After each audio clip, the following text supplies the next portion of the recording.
So, hello, everybody. Are y'all ready? Did you miss us? Yeah, we missed you. Anyway, welcome to the Demetra Case Show. And I'd like to say a big giant thank you and welcome to Donovan, the recovering Democrat Sadiq, also known as the very, did I say very black Yul Brenner. Of course, the purpose of the Demetra Case Show is to promote Black love, knowledge, and understanding of all things that go on in the Black community to make us an even better people with the emphasis on even because we are a great people, but we can always strive to do better. With that being said, I also like to say a big giant thank you and welcome to YouTube, Twitter, and Facebook. You are the other side of the conversation. Not only are you viewers, but you are participants because we do also share the link.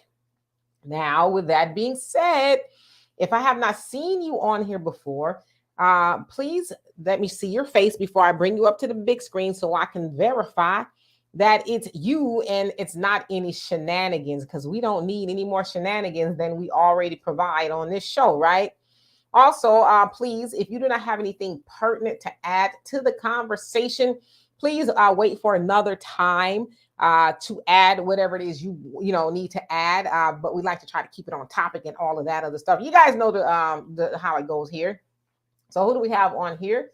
Let's see here. We have H. McDaniels. How are you doing? Monet, what's going on? Brother Reggie, Easy E, how are you? Black America, what up? And Brother Reggie says, when you come in, hit the like button, please. And thank you. And Quita, how are you? Thunder, what's going on with you? And let's see, Donovan, you said, okay, Dallas is winning 17. Okay, cross your fingers and your toes. Mike Nice, how are you doing today? And Sooty Man, what's going on? Long time no see. And NHB King, what is going on with you? Uh-oh, you done jumped into one of our topics, but we're going to get into it. So Donovan, what say you before we get started? Hey, welcome you guys. It is 3 o'clock Pacific Standard Time, my time, and that means it's Demetra K time. Welcome to the show, you guys, especially our usual people, our co-hosts. You guys do a great job there. This is a really, really touchy topic today because I'm very sure every last one of us knows somebody who is either in this situation, have experienced this situation, or if you have an older, loving person that might be by themselves, especially during the holidays. The holidays are coming up, and everybody always wants to be with somebody in the holidays, and unfortunately we always forget our older people who might not have somebody to share the holidays with. So this is a very touching topic, but it's a very real topic. So you ladies, especially you younger ladies, stop listening to these old hags up here who want to just, Why you pointing to my picture? No, I don't mean like that. I don't mean like that. I'm talking about these old women these old bitter women out here who are giving you bad advice in regards to where they're at. You could always check out the finished product by seeing the finished product. So again, I know a lot of ladies are going to say one thing and guys are going to say another. But I didn't mean that, bitch. I didn't. But we're gonna grope into this because we need to change the narrative in regards to saving some of these very young ladies that are out here that are going to live their lives, do their thing, and do it a different way. Because what we've been doing, everybody universally agrees, is not working within the community. So good topic. Let's get into it and see what's happening. I have to adjust my mic. Let me know if it gets to acting crazy up in here. Yeah, and that ain't, we going to get to that in just a minute, okay? Just a minute. I know everybody came with their popcorn in hand. All right, your average logical thinking, how you doing? Sooty Man says, here you go, Donovan. And Black America says, you guys know I have, so what? Shaniqua, how you doing? H. McDonald says it's been a good week. My son is doing a lot better. Yes, I am so glad to hear that. He said the cancer has shrunk. Yay! Say a lot, and I'm looking a lot better. Okay, he said no stress lines in my face. Let the church say amen and amen. Yes, indeed. Hallelujah. We are so glad to hear that, and hopefully he continues to progress for the better, because I remember you telling us his story, and we're just going to keep him in our prayers. Michael, how are you doing? All right. So let's get started with this first. Okay. So unless you lived under a rock, and I kind of said this once before, then you've probably heard a lot about what's going on with Keith Lee. So a lot of you are probably saying, well, who the heck is Keith Lee? Because up until I would say maybe a week or so ago, a lot of people didn't know who Keith Lee is. Well, Keith Lee is I would say a superstar social media influencer. On TikTok alone, he has almost 15 million subscribers, and I don't know how many he has on YouTube and all the other platforms, but he is what some would call a food critic, although he's really just kind of giving his opinion. So what he does is he visits a copious amount of restaurants, and not necessarily just Black restaurants, but he goes all over, sounds like the United States, and he eats in certain places and he renders his opinion, right? It's not unusual. We've seen and heard people do it. I mean, hell, if you have an experience one way or the other, sometimes you might go on Yelp, except for he is taking it to social media platform.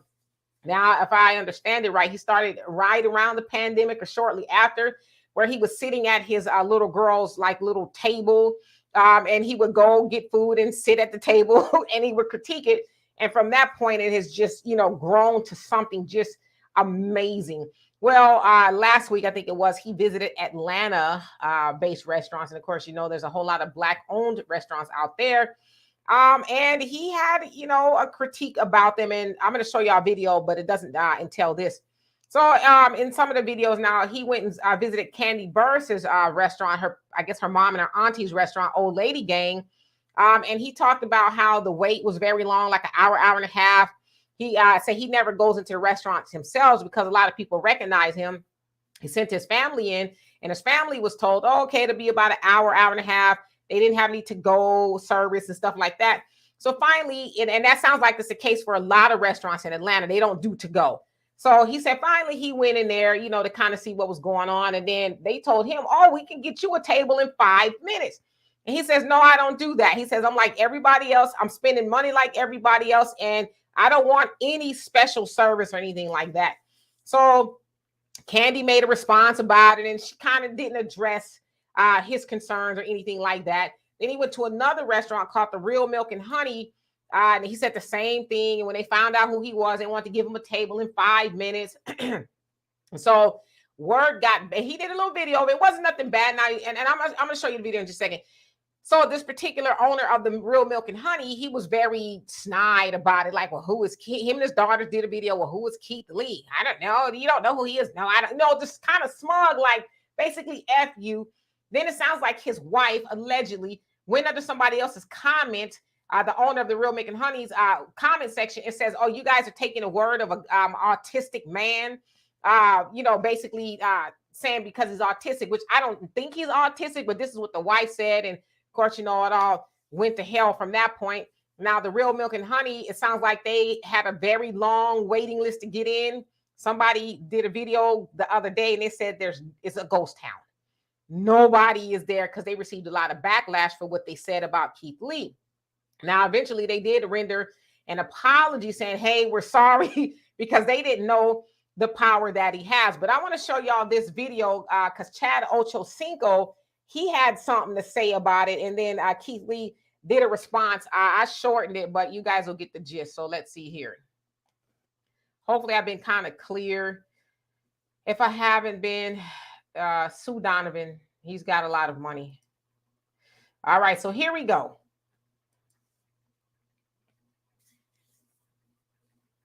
He's doing. Ocho, I don't like the critiquing of our restaurants and having people and talking bad about our goddamn businesses and Ocho, like dude, how hard it is and I get it, Ocho, for us to even get in the food industry and to have our own restaurant and so Ocho. like, what are we doing? Let's talk about it. First, I want to say God bless you and I respect your opinion. Your opinion is just as valuable as the next person's opinion. But I do agree with you. It is hard to open a restaurant. It is hard to get the funding. It is hard to have people come in. I agree. And I'm blessed enough to be a marketing platform for those restaurants completely free. To me, it seems like you have no idea who I am. And again, that's okay with me. The main point was my qualifications. I'll be honest with you. I've been a professional fighter for almost 10 years. I've traveled the world eating food. I've cut weight from anywhere from 170 pounds to 135 pounds. And food is one of the most important things when it comes to cutting weight. So at the end of the day, I'm just a foodie. I agree with you. I've been blessed enough to be in this position. But then in return, I want to ask you, what are your qualifications to have this firm stance on this topic? Because to me, this seems like your first time ever seeing me. And if it's not, again, I have another question. Why is this your first time speaking on me? We've been blessed enough to raise over $40,000 for a restaurant owner who has cancer. We've been blessed enough to be used as a vessel to retire a teacher in less than 24 hours. We've been blessed enough to be a part of keeping multiple restaurants doors open. And all of this within the span of 10 months. All right. So, and I see you guys' comments. I'm gonna get to them in just a second. So, not only that, he often gives waiters and waitresses like $1,000 tips, $500 tips, just because, right? Now, one particular restaurant, I forget which restaurant it was in Atlanta. Sounds like they were kind of slow and all of that. So he went in there and ate the food. He said it was really good. The waiter was really nice. And so he left a $1,000 tip. And then the owner came out and says, well, is that just for him or is it for everybody? And so Keith was like, okay, well, you guys can split it or whatever's for everybody. So then he saw the waiter outside and gave him another $1,000. So that's just something he does. And like he said, just his word or whatever has saved people's restaurants, and it has drove business to people's restaurants who were struggling or people didn't know anything about him. And so he has really done a lot of great things. But as y'all saw there, Chad Ochocinco, said he didn't like what he is doing, destroying Black businesses. Now it sounds like Chad also walked it back because he also learned who Keith was. But my question for y'all is this. Why is it that we cannot critique Black restaurants? Donovan, hold that thought. Let me get to these comments really quick. All right. Now, Al says, how you doing, by the way? Says, Demetri, can you tell us about your wristbands? Yes. Y'all see my wristbands? This one says, hands off Farrakhan. Okay. Y'all know how I feel about Farrakhan. And this one, it says, I am with Farrakhan. And, in this particular bracelet here, my little niece made it for me, so I wear it. So anyway, you guys are wondering what that is. All right, let's see here. Black America says, I have way too much to say. I don't even think I can speak on her. Well, we're going to keep you in the comment section then. Thank you, Top Notch Rocker. How are you doing today? You know what, Black America, I'm just going to keep on reading. Hi, Cube. How you doing? He said he's been making videos, not just of Black businesses, but of all races in the city for years. Only Black businesses matter. You're absolutely right. Sudi Man, you said this is my industry. The thing is, you have to treat people with that are the patrons to your business with respect and make sure that the customer service is on point and the food is consistent. All right, so I'm gonna give it to Donovan, but I will say this: the other critique has been the social media influencers and the famous people. They get the top service, if you will, and everybody else is kind of we'll get to you when we get to you. Moni, I see you today. How you doing? All right. So Donovan, what's your opinion about all of this? And I'll get back into the comment section. All right. Well, first of all, important information. It's 21-17. Eagles scored. Cowboys are at 17. They've got the ball and they are on the march. Anyway, in regards to my thoughts on this topic, why is it that we cannot criticize each other when we are going against the standard of what society or what the community says? If you do not have a standard, you cannot measure anything. Why is it that Black people have to put up with colored people time when you're supposed to open up at a certain time and close at a certain time? Why is it that once you make your $50 braiding some hair, you're done for the day? Why is it that we're the only ones that have to put up with stuff like that? Why is it that we have to deal with the fact that the Democratic Party has to come to Black people who they do nothing for to make sure that we vote for them? Only in our community does this go. We are unapproachable. We cannot say anything to Big Mama. We can't say anything to Tay Tay on the corner running drugs. We can't say anything, but unless they vote Democrat, oh my God, we want to say everything.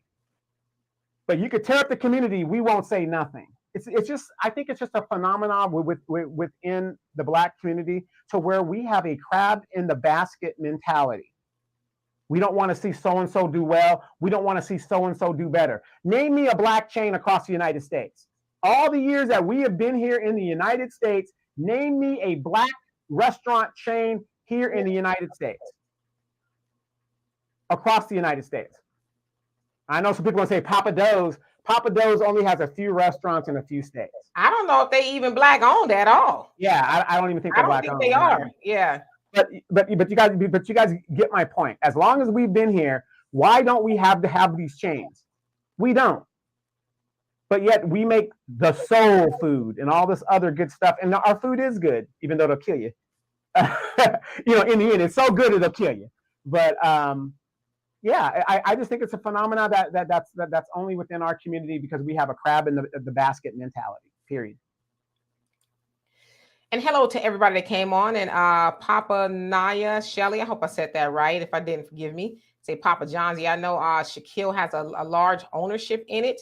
He also has one Big Chicken, I think it's called. I don't know if that's solely his restaurant, but I do know that he is at least part owner in that.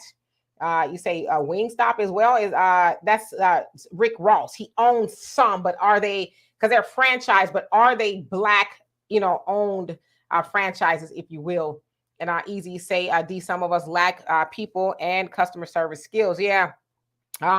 And I have a whole lot to add on that, because customer service is kind of, you know, kind of my my thing, if you will. And but it's a lost freaking art. It's a lost freaking art. Is. Hello, Milo Factor. How you doing? And Michael, you say, Donovan, I agree with you about having standards for Black-owned businesses. Yes, indeed. And Moni says you got a lot of franchises, restaurants with Burger Kings, McDonald's that are Black-owned franchises. Donovan, make a great point. Solely Black-owned, too much sabotage coming from the racists. Ooh. It's all right. He said, I didn't know. The average logical thinker says some people refer to being off code when you publicly speak negatively about Blacks, but how the F are we going to get better? Okay. Hey, Brother Don, how are you today? What I'm going to do is I am going to put the link in the comment section. I only want to hear from people that have experience in the restaurant industry. So Black America, you just stay on in the comment section, because I already see what you own. Michael, you stay in the comment section as well. I'm going to leave this open for others who have something to add about customer service and all of that other stuff. So if you guys don't mind, please and thank you. All right, so I'm getting ready to do that right now. Give me a second. Don, if you want to take over for just a second as I do this. Hey, Kiki. Yes, we're at commercial break. The Cowboys have not scored. Now, why is it that the Cowboys, now I don't want to talk about the Cowboys stuff, but, you know, I just don't understand, you guys, and maybe I'm wrong. If you do not have a standard to measure your success and your failures at, how do you incorporate getting better? That's why when I hear things like, you know, the thing, I'm not from Houston, but I hear things like the turkey leg hut, and they've got this long line, you got to wait, and all this other stuff like that. You know, okay, you got to wait, but why is it? And we know, some of you guys that are promoters or have worked with promoters, we know sometimes having a line does promote what's going on because people are curious. But why is it that you got to have a line? Okay, I don't know if you guys have heard, there's a very, very popular Southern California chain restaurant out here. It's called In-N-Out Burger. Every In-N-Out Burger you go to here in Southern California, there is always a line. We're not talking about an outrageous line, but there's a line. They pay good wages. They're family owned, have some of the best benefits you can get. You start out at a high rate of money. I mean, when things were $7, you can start out there for $13 as a teenager, plus full benefits. But because the people are getting such great wages and stuff, they're quick on their service. They're really, really, really quick on their service. So, but why is it that when it comes to the Black restaurants, we are just supposed to be silent if the food is not good, or if there's critters in the room, or, you know, or something going on that's really bad? Like, you shouldn't be talking about like that. You know how, you know, to me, it's almost like we use that as an excuse to have the bad service, but yet you want the money. And some of Demetra, remember that friend? Was it yours? It was a friend of yours that opened a soul food restaurant out here, and they charge $17 a plate. Now, for you guys, people that are in the South, when y'all make a plate, y'all make a plate. So I'm going over to support the Black business, right? I got 2 pieces of meat and a scoop of, you know, and I can tell store-bought potato salad type stuff. They charge me $17, but I'm not supposed to say nothing. It's just sad. It's just a sad situation, and I think we need to get away from that if we want to better our product. Again, name me a Black-owned chain restaurant across the United States. There is none. And we've been in this country for over 400 years. Come on. Yes, indeed. Miss Corliss, how are you today? Hi. Hi. Y'all know this is my thing, food, okay? So let me educate y'all. Yes, wait. I don't want to cut you off. But by the way, Corliss, I think you still make it. Some of that jam watermelon spreads. Oh my God. I couldn't keep that in my house, not even a month. Okay. Same here. Yeah, so I'm going to tell you, she knows what she's talking about. So I want to co-sign on that. So go ahead. I come from a family of people that cook, big mama and them. Not just, people be like, oh, my grandmama could cook and she got eggs in the dressing. No, the devil is a lie. Because eggs don't go in no dressing. Only when you putting it together, not boiled eggs. Okay? Let's stop. Now, in all actuality, I'm going to give anybody a chance. Customer service is everything when you walk in any restaurant. But when you walk in there with Tay-Tay and them, okay, they give you a dirty plate, a dirty spoon, and you got an attitude, and your food nasty, I'm damn sure gonna say something. I don't even eat scorched eggs from white folks. I send my plate back. And my sister, if my sister and my kids were here, they will tell you I'm dead ass serious. If you scorch my eggs, if they too well done, I'm gonna send them back. You know why? Because I pay for that. And we pay for what we want. So if you want bullshit, then that's what you're gonna pay for. But are you gonna accept it? I'm not going nowhere eating no nasty food when I know how to cook. I can't do it. I'm not gonna do it. You shouldn't do it. It's your money. You work for it. You work hard for it. Some of y'all work real hard. You know what I'm saying? But in all honesty, we cannot accept that even from our own. And we should be the ones that you want to accept it from. Because I can tell you another one that come through there. Darius Cooks. I know y'all done heard about him. And baby, he don't give no hot hells about what y'all think. Because guess what? He ain't broke. And if I'm going to take my little pennies and rub them together, I want my food to be good too. I'm not going to cook nothing and give it to nobody that I wouldn't eat. And I'm just saying, I don't know what Black America going to be on here trying to say, but put it in the comments, you banned today, not for real. Yeah,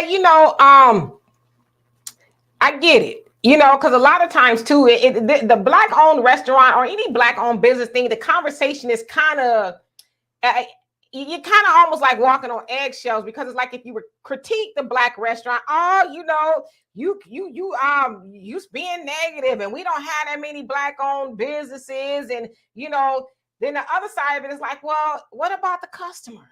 Don't the customer, because we don't see droves and droves and droves of white people or any other people going into the Black restaurants, but you have the customers who were Black going into your restaurants, and you want to, like you said, not always, but some cases. And I would say this too, because I think we need to get that out the way. As I always say, Taco Bell, wherever they jack up your order too. So it's not just Black restaurants, but my little brother said it best. He says, Black-owned businesses, you still have to earn our businesses too. You can't just assume the business because we are Black.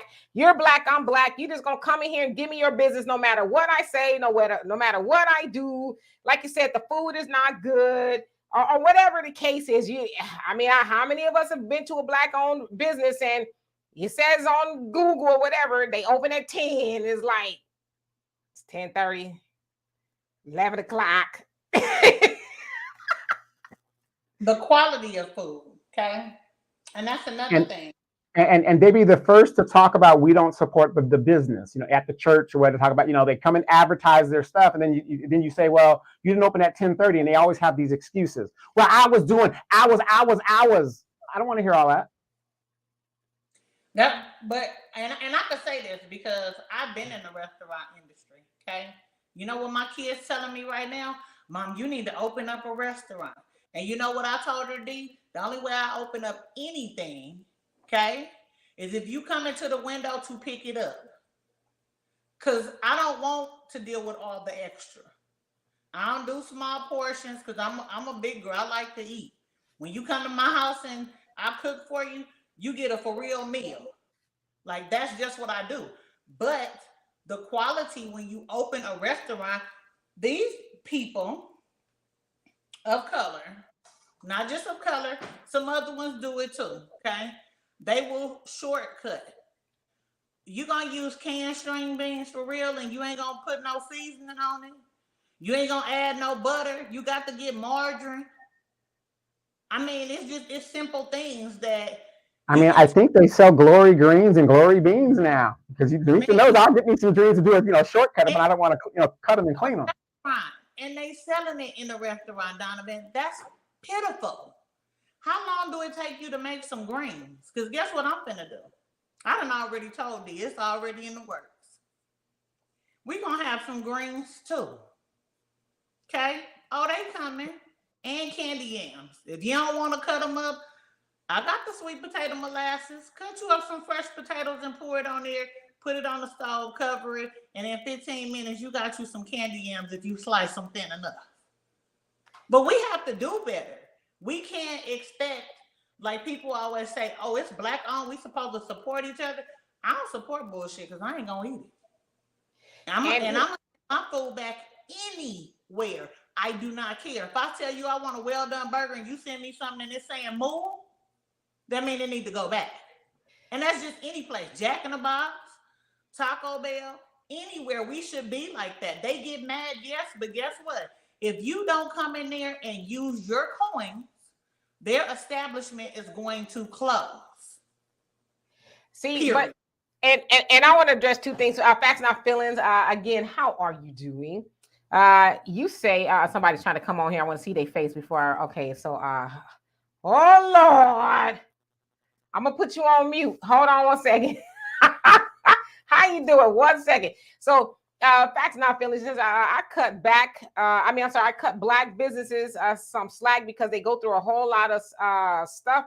Their competition don't go through. Well, I can concede that to some degree, but it depends on what it is I'm having to cut them some slack on. Am I cutting some slack on the way the food tastes, or what am I cutting them slack on? And I get it. Sometimes people do go through things, but if it's something that I'm still gonna have to pay full price for, but I gotta cut you some slack, then I don't think so. And the other thing too is, while I agree we need black-owned businesses, maybe some of them aren't ready. Maybe they're not ready to be functional, because what happens is, I'll give you a perfect story.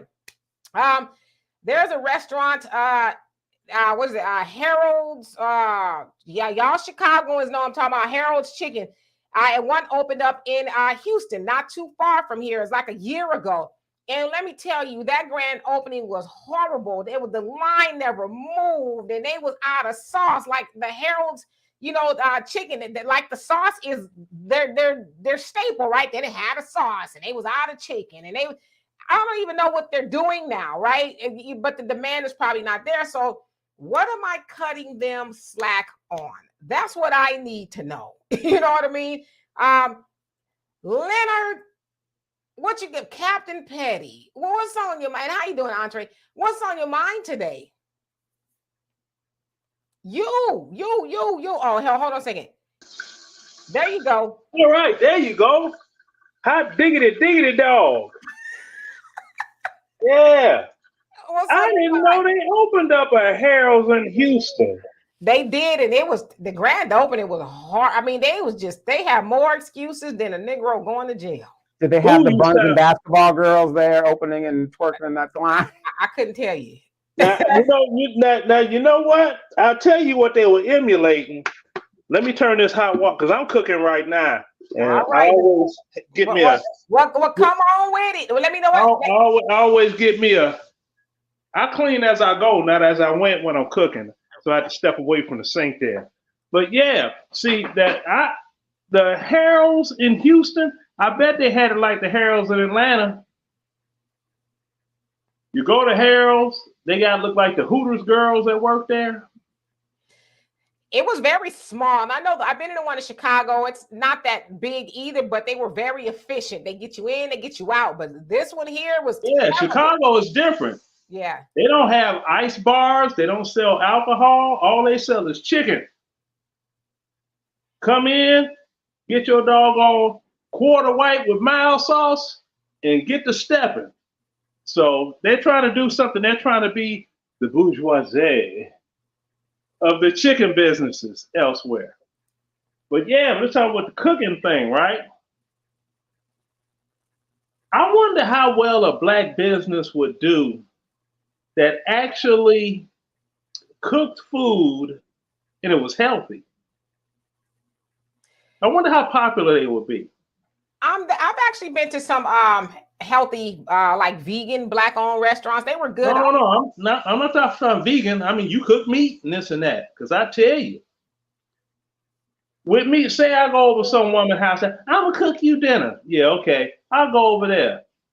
I see some Lori's seasoning salt right there. I'm like, baby, you could have just threw a couple of cartons of Newports and a 2 liter bottle of Coca-Cola on the table and said, have at it. Dude, I'm serious. That Lori's was taking out people like the Coco. You know, I'm talking code, right? Yeah, You know what I'm talking about. I know what you're talking about. Mm-hmm. That Lori's is dangerous. I got you. You know? Let me get Entree up in here. How you doing, brother? Yeah, let me mute right quick because I'm going back by the sink. All right. Let me unmute you. I'm sorry. Okay, go ahead. I can hear you now. Yeah, Donovan had responded in a comment, and it's true that I don't like overpriced when I go to any black business. It's just like, come on, dude. You like the overpricing is insane. My uncle, he had a restaurant back in the day, and when he opened, he kind of came with that high-end pricing thing. And my dad pulled him to the side, and my dad was like, "Hey, man, we're not going to be in business long if you keep trying to hit people over the head with these prices." And so my uncle was like, "What do you want me to do?" And my dad was like, "Look, you want to get $20 out of every person that comes there." So my uncle's like, "Well, how do you do that? $3 or something like that? Or then, you might get, $6 for 2 drinks. A guy get a plate of chicken wings and he still got money in his pocket. He's going to spend the rest of that money. So really you're getting more than 20. I think a lot of these businesses, black owned businesses, really need to sit down and like, okay, who's our customer base?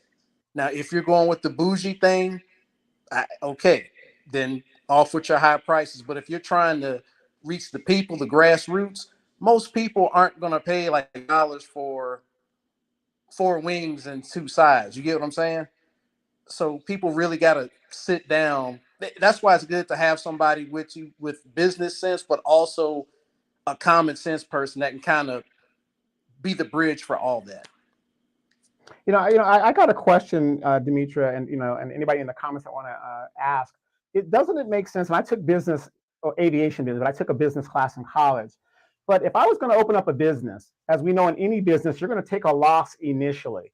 So what I found out, especially when it comes to black businesses, when you look at their books, and I've had some friends that open up some businesses, they borrow just enough to open the business, and and if they don't make it right off the bat, the doors are closed within 3 months. So I'm like, okay, well, you need to borrow a significant amount of money, knowing you're going to take a loss until business takes off, and you got a hooking customer base that's going to come back on a regular basis to do that. And another thing that I have some friends that have a business, and I went to one of them and I said, well, I'm not a businessman. That's one thing about me. Demetra will tell you guys, I am not a businessman. I don't like to deal with it. It's just too much thinking. You're worried about people stealing, all that stuff. I mean, for those people that can do it, God bless you. I'm a silent partner type. I will gamble the money and invest the money and let you deal with all the headache. And so I went to my friend one time and I said, he was hemorrhaging money. And I said, look, I'll give you this amount of money if you give me this amount of the business. Didn't want to do that. 2 months later, he was out of business completely. Yeah, I mean, and like you said, you're borrowing just enough money to stay above board. But we know that most businesses fail within the first year. So, I mean, unless you just got, something that just goes viral, it takes off right away. It takes you usually some time to build some momentum. So yeah, you got to have some sort of a nest egg, a cushion to withstand the lean times, as they would call it, where the you're not making the money back. A lot of times people really just breaking even, especially if they're new. So yeah, you do have to have some business sense. And a lot of times people think, oh, I'll just open up a business and it's, this, that, and the other. I personally wouldn't want to own a restaurant because I know there's inventory. You got to deal with employees and it's just a lot, right? So I wouldn't want to do that, but you have to be masterful, I would imagine, in learning how to do that. And then the other side of that is customer service. You got to learn how to deal with people, because at the end of the day, no matter what your inventory is and all that, if you don't know how to deal with the customer, then you're not going to be in business, especially in the day of age of social media. Yeah, word travels that way, but word of mouth, I don't care what anybody says, word of mouth is still the number one recommendation for anything, because we all got a homie, a sister, a mom, or somebody. Let's say we went and saw a movie and you call somebody, man, me and Corliss did it this week or last week. We talked about movies we saw and we watched and, and all that other stuff. But that was what by word of mouth. She didn't send me a link. She told me and I told her about a movie. So what I'm saying is, if a customer comes into your restaurant and you give them horrible service and the food is not good, this, that, and the other, they're going to go and tell at least 5 other people. And then those 5 people going to go tell 5 people, and then bam, there's your business. So you got to learn a lot when you're a business owner. Well, this is just me asking, wouldn't you put that in your business plan when you do your loan? I would think. Oh, yeah. Yeah, and that's the other thing too. And I would think and hope that somebody's opened up a restaurant that they would at least have a business plan. I would hope, because there are a lot of people who open up businesses and they don't have a business plan, and you should, even if it's a small one. A lot of times people think, oh, it's got to be something grand. It's got to be 1,000 pages of, sometimes it could just be a page. Just have something, some sort of a blueprint or something that you can go by, but especially thinking that you could treat your customers crazy. I mean, I've been to all kind of restaurants, black, white, whatever, Asian, and has some unfriendly experiences. So I don't want to just attribute that to Black-owned restaurants. I just think that Black-owned restaurants get kind of a black eye because it's not that many of them. But on the other side of that is like, if y'all know it's not that many Black restaurants, why don't y'all do your extra best to, put out a good product or a good reputation or whatever it is, so that way you could grow. I don't know. Well, Dimitri, a real quick story. Remember, we were in the Dominican Republic, finally arrived at our destination and went out to eat. What happened? We went to that real Haitian restaurant. I was like, this stuff is universal, ain't it? It's global. It's global. Okay, so y'all know, DR, it's, they're Black Latinos or Spanish, whatever it is, but they do have a Haitian population over there. So we was like, because I'm like, when we go travel, let's try to find Black-owned businesses. I don't care where we are. So we went to the Haitian restaurant, and I tell y'all, we never did get our food. We never got our food. We probably waited an hour. We sat down, ordered, and we were waiting over an hour and a half, maybe 2 hours. And then, so when we got up, there's like, oh, the food is coming. Then where you going? We're going. We're like, our stomachs are touching our backbone. What are you talking about? It's coming. And it wasn't even that many people in the restaurant. It was us and maybe like another party. So it's like, what are y'all doing here? But it's like, okay, now y'all gonna make us feel like the bad guys because we are walking out. But it's like, you don't think an hour and a half, 2 hours is excessive? I mean, come on. So yeah, I wouldn't recommend anybody to go there unless you just got a lot of time to kill, Right. I think we ended up getting some potato chips and some on the way out as we're walking back to the room. And called it a night. We were starving, by the way, because we had traveled that day. But Carlos. Now this is crazy because last week I got a phone call. I've been making that watermelon sauce for my daughter's 20, so it's been 21 years that I've been making that sauce, right? And I started in Vegas, calling barbershops saying, hey, can I bring in? I brought in sample plates. So from the sample plates, I got a lot of word of mouth. And then I started going over to my daughter woke up and she was like, Mom, you need to take it to the radio station. So I took it to the radio station and it blew up. 2 weeks ago, I got a phone call that asked me if I would come down and be the chef for their restaurant. And these are two guys that I started serving food to, baking cakes and all of that 21 years ago.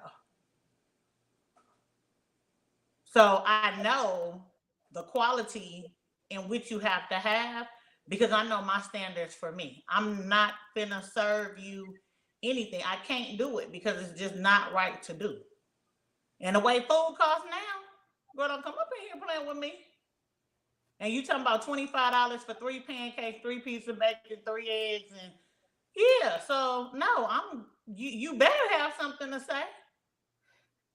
And to your point, I mean, and I know I get it. It's not a lot of black restaurants, and a lot of them don't have the customer base. But I will tell you, especially being in Houston, and those of y'all from Houston Thunder, y'all could probably attest to this. And I'm gonna answer your question too, Thunder. It's so expensive. It is so expensive, and it's like, what did we get? I remember one time, me and my daughter, we went to a vegan restaurant, black owned. We got 3 sides and a drink, $40. 3 sides and a drink for $40. And I'm like, that's outrageous. Almost every black owned restaurant I've gone to, it has been outrageous. Like, I wouldn't, I'm not one of those people like to eat cheap food per se, but I don't want to spend a whole paycheck on, a dish. It's crazy to me, but I get it. And Thunder, you say, I noticed that when it comes to black-owned businesses, why is it mostly dealing with food? You said, do we own our financial institutions or services we can support? I totally agree with you. It does seem like we have a lot of black-owned restaurants. Let's keep it a buck. We like to eat. There's nothing wrong with that, but I agree with you. We should have other things. I do have a black-owned bank account, if you will, One United. Although I've had some issues with them, I just kind of take it for what it is. And I keep telling myself, you know what? You have a black-owned bank account that, use it for what it's worth. You know what I mean? Keep your savings account there. Keep a savings account there. Pretty much. That's what I use it for. But it's like, yeah, we do need other things. But, I don't know. I have a question, and I kind of wrote it in the chat. I think, and I know it's not a restaurant, but it's a business. Lowe's and Home Depot have done the greatest thing I think they've ever done. They have hired all of these attractive, at least here in Southern California, they have hired all these really attractive young girls to work in the different departments, right? Home improvement. But you ask these girls, okay, I'm looking for a 1/6 inch, Do you know how to do that? No. And, and don't get me wrong, even though they don't know what they're doing, they're just there for the job. For some reason, I keep giving them grace. Thank God for YouTube. I can do whatever I need off of YouTube. But I try to help the girls and give them like, hey, just watch YouTube. If you're in this section, try to watch YouTube. You can kind of know. But notice they keep hiring these people in these jobs that aren't qualified to be in these jobs. But one thing I can say is they're good at customer service. The girls are good at customer service. Thus, I keep cutting them slack. I don't know that job, but let me go over here and get this, or let me go over here and get that. And they try to solve the problem. But I think they've done a masterful job at doing that. However, it's like, well, it's a home improvement area. I would think you would be kind of expertise in the department. And I found when I go to Home Depot, maybe it's just me, there's only like maybe 5 or 6 guys that are like universal handyman that can kind of tell you a little bit about anything. The women are really good in their experience. If they're good at tile, they're good at tile. If they're good at rugs, they're good at rugs, whatever the deal is, or in gardening. But in the black restaurants, we got to do the same thing. The customer service is a lost art. I mean, if I had decent customer service, I might give it a second or third chance, Leonard, I see you up there tossing one back. What you got to say? Let me unmute you. There you go. Okay, now there was a time in my life that I was a mixtape king, as we called ourselves.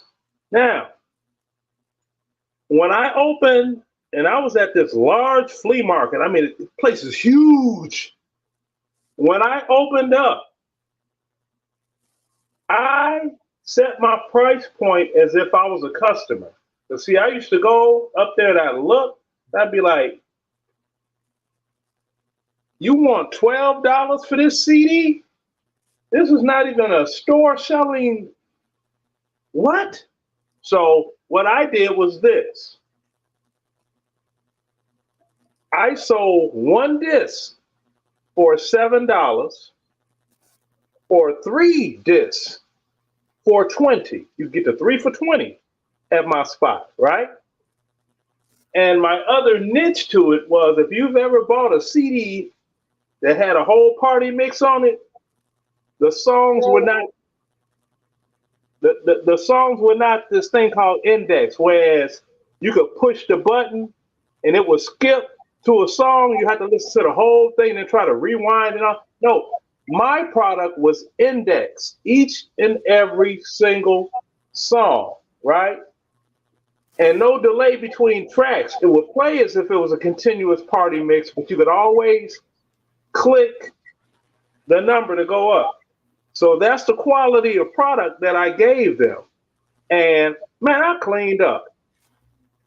I cleaned up to the point that they started adjusting their prices and they still could draw customers because the people were going to them telling them, if I read his CE and it says song number 8 is Love Injection, I could put it in my car and go to song number 8 and it's Love Injection.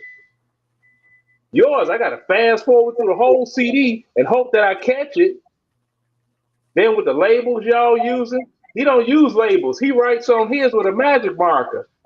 Y'all use that cheap paper. I put it in my car stereo and it starts spinning and the paper get caught and I mess up my car stereo. Y'all need to follow his lead. See, the best way, this is just me speaking now, and I'm gonna go back on mute. The best way for a business to do business is to look at their product and their market as a customer would.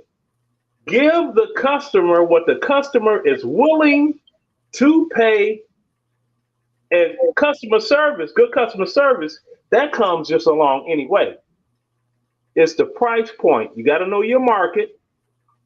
And you don't make the price so low that they think you're selling them a substandard product, but you don't make the price so high that they won't shop and just buy some extra stuff. That's like if you go to the store, you notice the candy is right here. When you leave it out of the store, you get to the register. The candy is all the way down here, right? That's because that's child's view. Mama, can I have a Snickers bar? And this and that. See, they're going to get them last little twos and fews out of you. That goes towards their profit. Right. All right.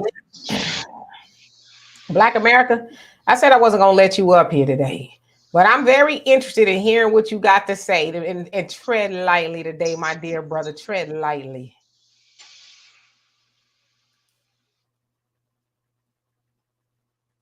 Hello? Unmute. Black America? Maybe he stepped away. Yeah, he probably stepped away. All right, so in the meantime, let's see here. Let me get into these comments. Honeydew, how are you doing? And Gideon, how are you doing? He says, I really like these live streams. So much good information and conversation. Yes, indeed. And thanks to you all. We love and appreciate every last one of you. And let's see, somebody gave a donation. I want to RLI. Oh, yeah, I don't know what happened to Black America. Thank you once again for the donation. It is much appreciated. He says, I do believe in supporting Black businesses, but just because you're Black owned doesn't mean you get a pass on lackluster service. That's how I feel. Yeah, I totally agree. You know, you shouldn't be able to keep, I get it. Like if it's a small snafu or something, okay, great. I'm not going to trip about it, but it's something major. Like, we fresh out of chicken. Well, don't it say chicken and Waffle House? How you know? You know what I'm saying? That kind of stuff. And then you want me to come back. It's like, well, why? Because you don't know how far I drove. You don't know what I had to do to show up to that restaurant today. And you get to make excuses as a Black-owned restaurant, but as a Black customer, I'm supposed to just say, well, okay, I understand as well. I want to try again next time. See if you can get it together. Yeah, let me ask you this. When it comes to customer service, especially in restaurants or things of that nature, especially when it deals with, one of our young sisters, whatever, the sister could be totally wrong. And let's say I'm talking to you, Dimitri, you're the manager, you're the owner. And we sit there and, of course you want to back your employee when at all possible. But I'm talking to you now, and yet the employee is still kind of yapping. And we see that the owner isn't checking the employee, which basically tells me the fish rots from the head down. So this employee wouldn't be acting like that if the owner wouldn't allow it. And you see that a lot when you go into these restaurants or you make a complaint or you make a suggestion. They just gaff you off, just like the employer. It's almost like they're afraid of their own employee. What are your thoughts on that? I think a lot of times the business owner gives over control to employees, which is fine, because if you know anything about leadership, leadership is training people to do what you can do, right? And what you do, you give them the game as well. But if you have an employee that's not acting right, then what people really don't realize is that employee, especially if they're customer service, a cashier, whatever, they're the face of your business. Oftentimes, they are the first person that the customer interacts with for your business. And so if they got a lackluster employee, one that's smart mouth or whatever is acting crazy, then people say, oh, well, don't go to, I don't know, H&H Chicken Shack or whatever. I hope that's not a real restaurant, but don't go to that Chicken Shack because they be acting crazy. And you know what they say? They got bad customer service. They be talking to people crazy. They don't do this. They don't never say, well, that one cashier, Bob, getting spicy with people. And I'm not talking about the spicy chicken. So they attribute that to the restaurant. So if you're a restaurant owner and you're getting a lot of feedback and you got an employee that's problematic, you probably need to get rid of them or put them in the back, where they won't interact with customers, because they do represent your business. Arson, how are you doing this fine evening? I am glad that you are back. We have missed you as well. Brother Michael, thank you so much for the donation. You say Black-owned businesses need guidance and support. I just think guidance and support and training, but I think they also need to listen, because sometimes we get egotistical in the things that we do. I know what I'm doing. I know what, don't tell me what to do. It's like when your customers are telling you A, B, C, and D is going on and you don't want to hear that. That's feedback. That's how you grow. But if you shutting them off because you know what you're talking about, then you're probably not going to be in business too much longer. D, do y'all sure things? Say it again. You remember Wings and Things on Manchester, off of Manchester? Okay, prime example. They will be sold up for years. They're not there anymore, that one over there, okay? But they will be sold up. I remember I was pregnant and I went in there and I said, I want to do whatever the chicken was, and can I get a 20-piece broccoli? He said, oh, well, I think we got enough chicken to do your order, but we ain't got no broccoli. Like you said, they got one and not the other. So you know what I did? I said, how about I go buy the broccoli and bring it back? How much you going to charge me to cook it? He said, nothing.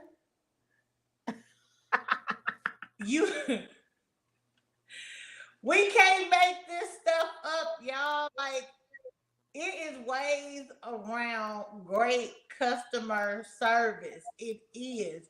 Customer service can save you with bad food sometimes.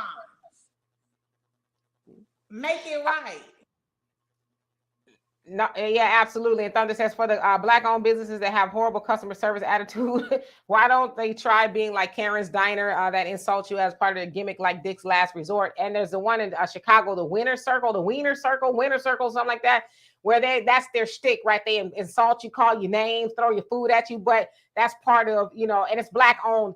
By the way, let me get to some of these comments. Well, you do remember what's happening when people were complaining on Big Shirley.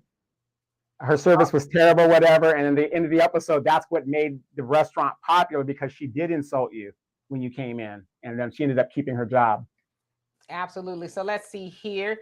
Yeah, exactly, Thunder. I know exactly what you're talking about. And Fly Guy, you say facts, DK. Unfortunately, everyone gets lumped with the bad apple. Same situation in infotech as a desk side support tech. Yeah, they say that business. They don't say, well, that particular person I spoke to. And Voodoo Doll TV, how you doing? Thank you so much for the donation. Love and appreciate you for that. And so, hey, Wilbur, how are you doing today? Black America, you back? What's on your mind? All right. Hello, everybody. How's everybody doing this afternoon? I just had a couple of quick things. As a business owner and who grew up in family restaurants and even does. I think you cut off again. Your reception is Can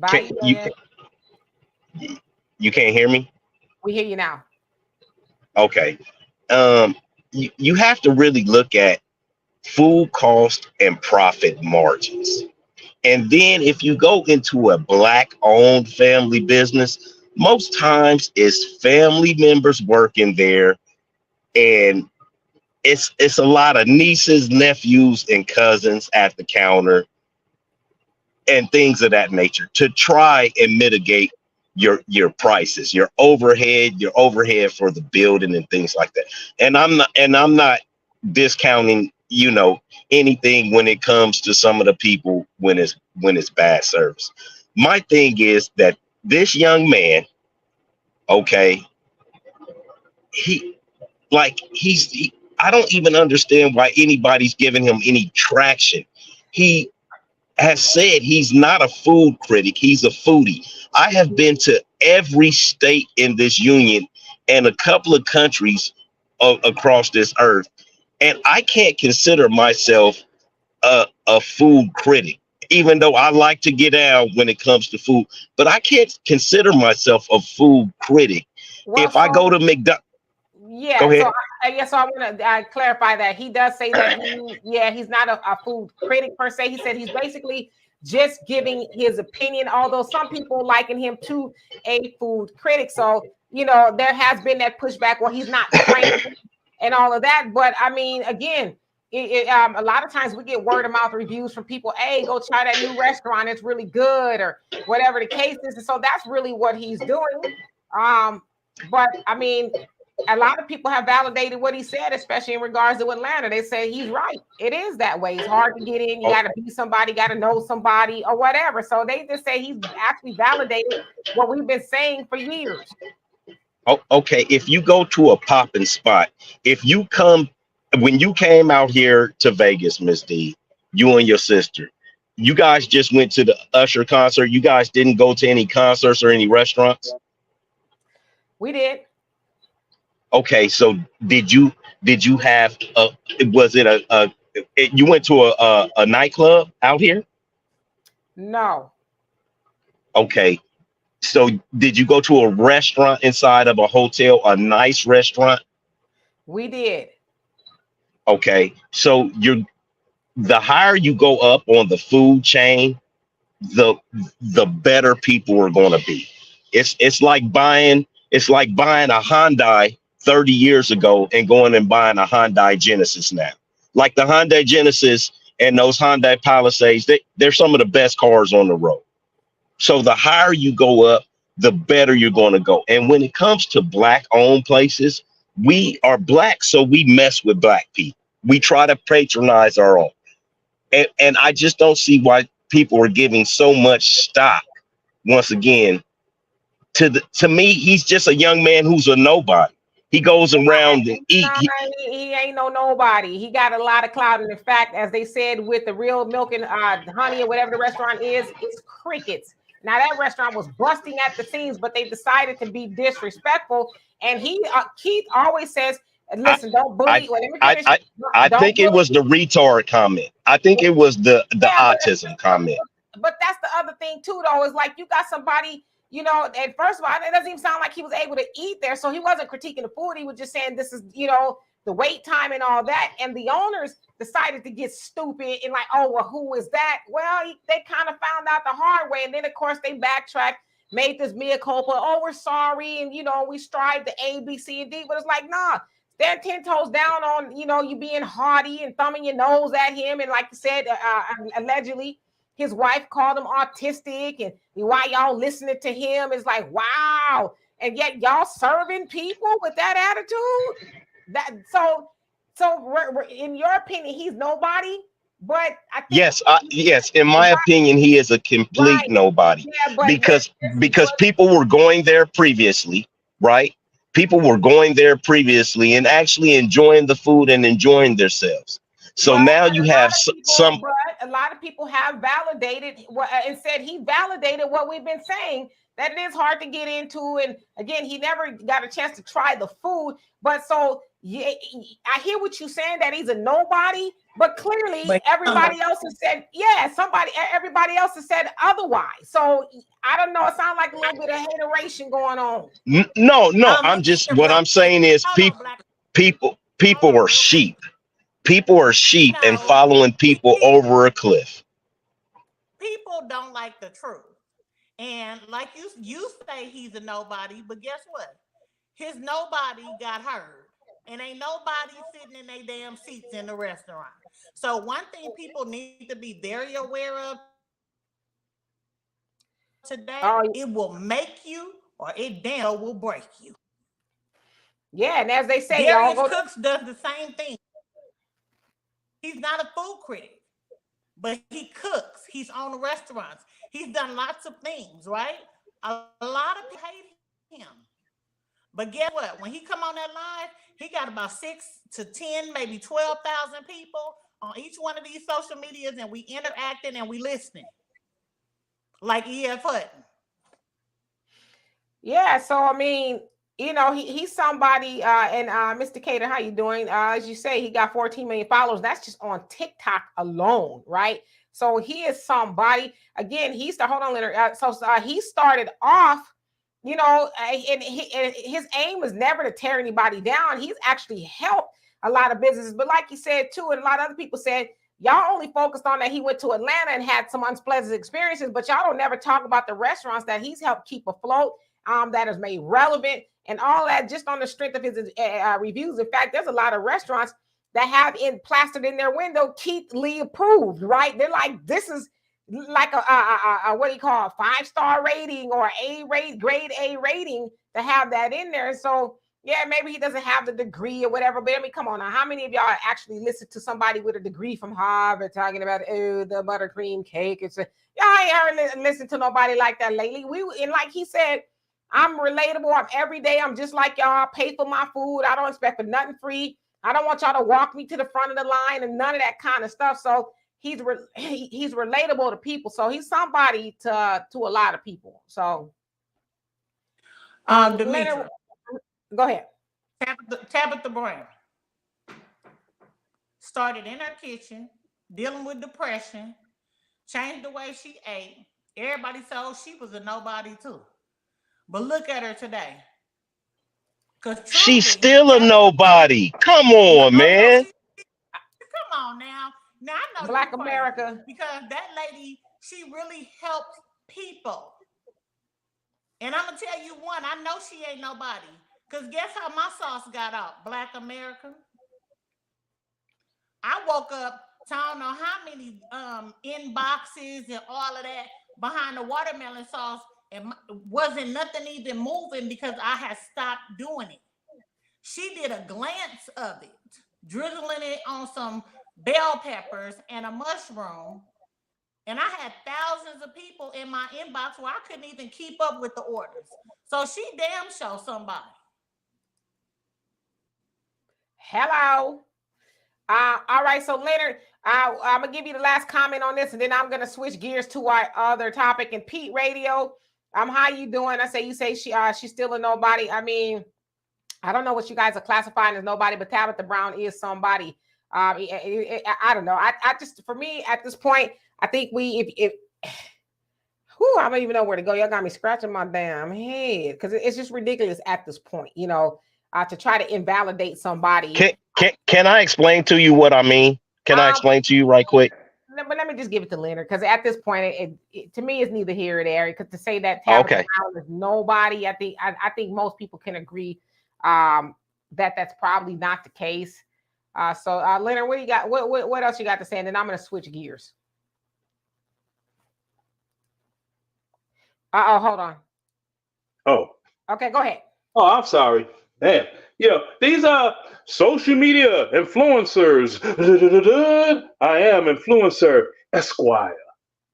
I got millions of followers. Okay, you want to impress me? Get $1 in your bank account per follower.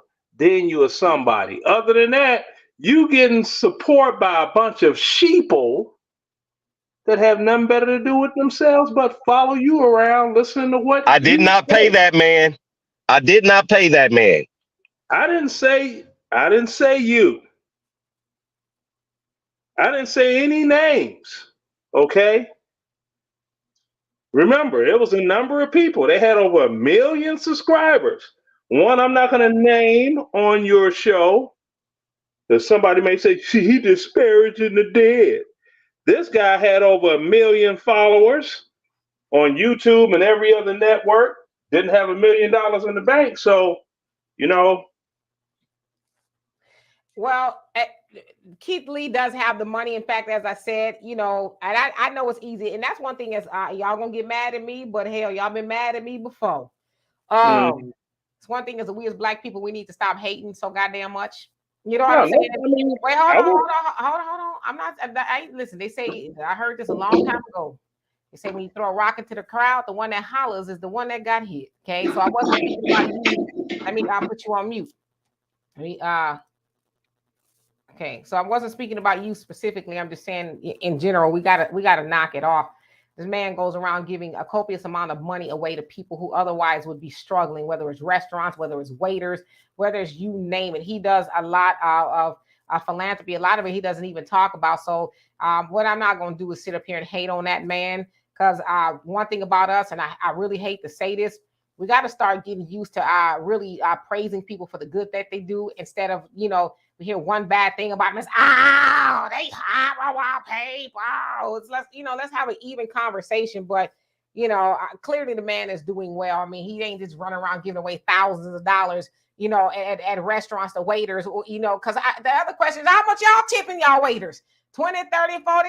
Are y'all tipping $1,000 at a time? So to be sitting up here talking about, how many followers he got, and he got the money, and he ain't nobody. It's like, knock it off. Honestly, Michael, I'm gonna bring you back, Michael. I'm about to switch gears. So what I'm gonna do is I'm gonna bring everybody down, and I'm gonna put the link back up. I'm gonna put this up.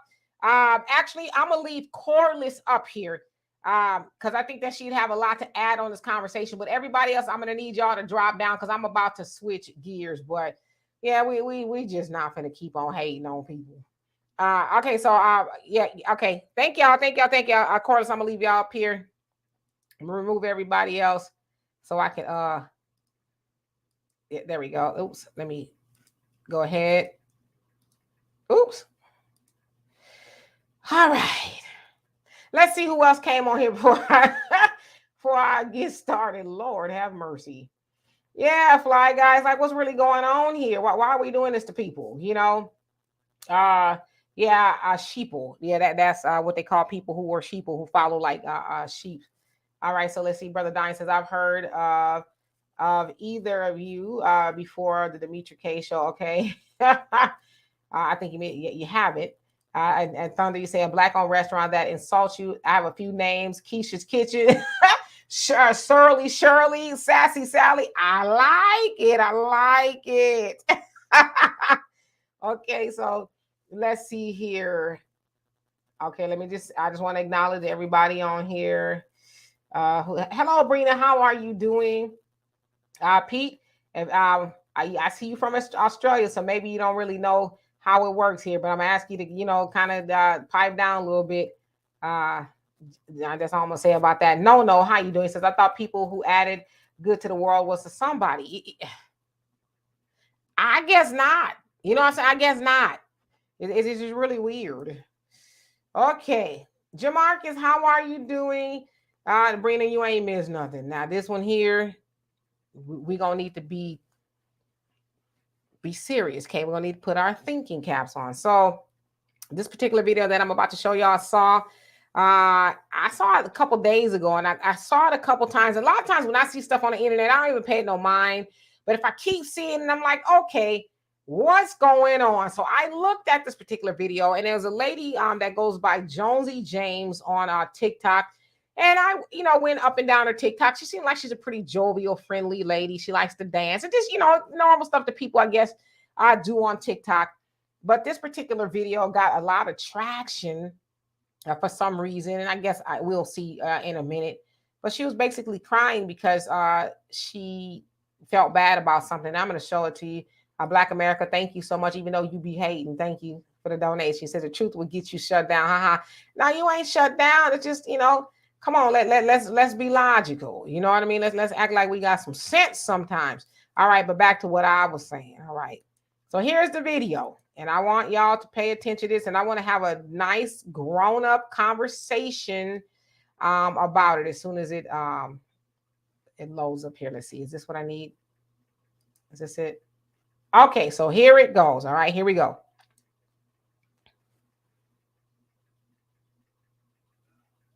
Being alone. I'm so tired of trying to find love on him.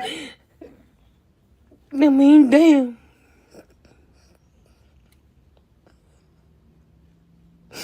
I may not be pretty to somebody, but God pretty to me. I'm so tired of being alone. I'm tired of this. I don't understand why I'm still living.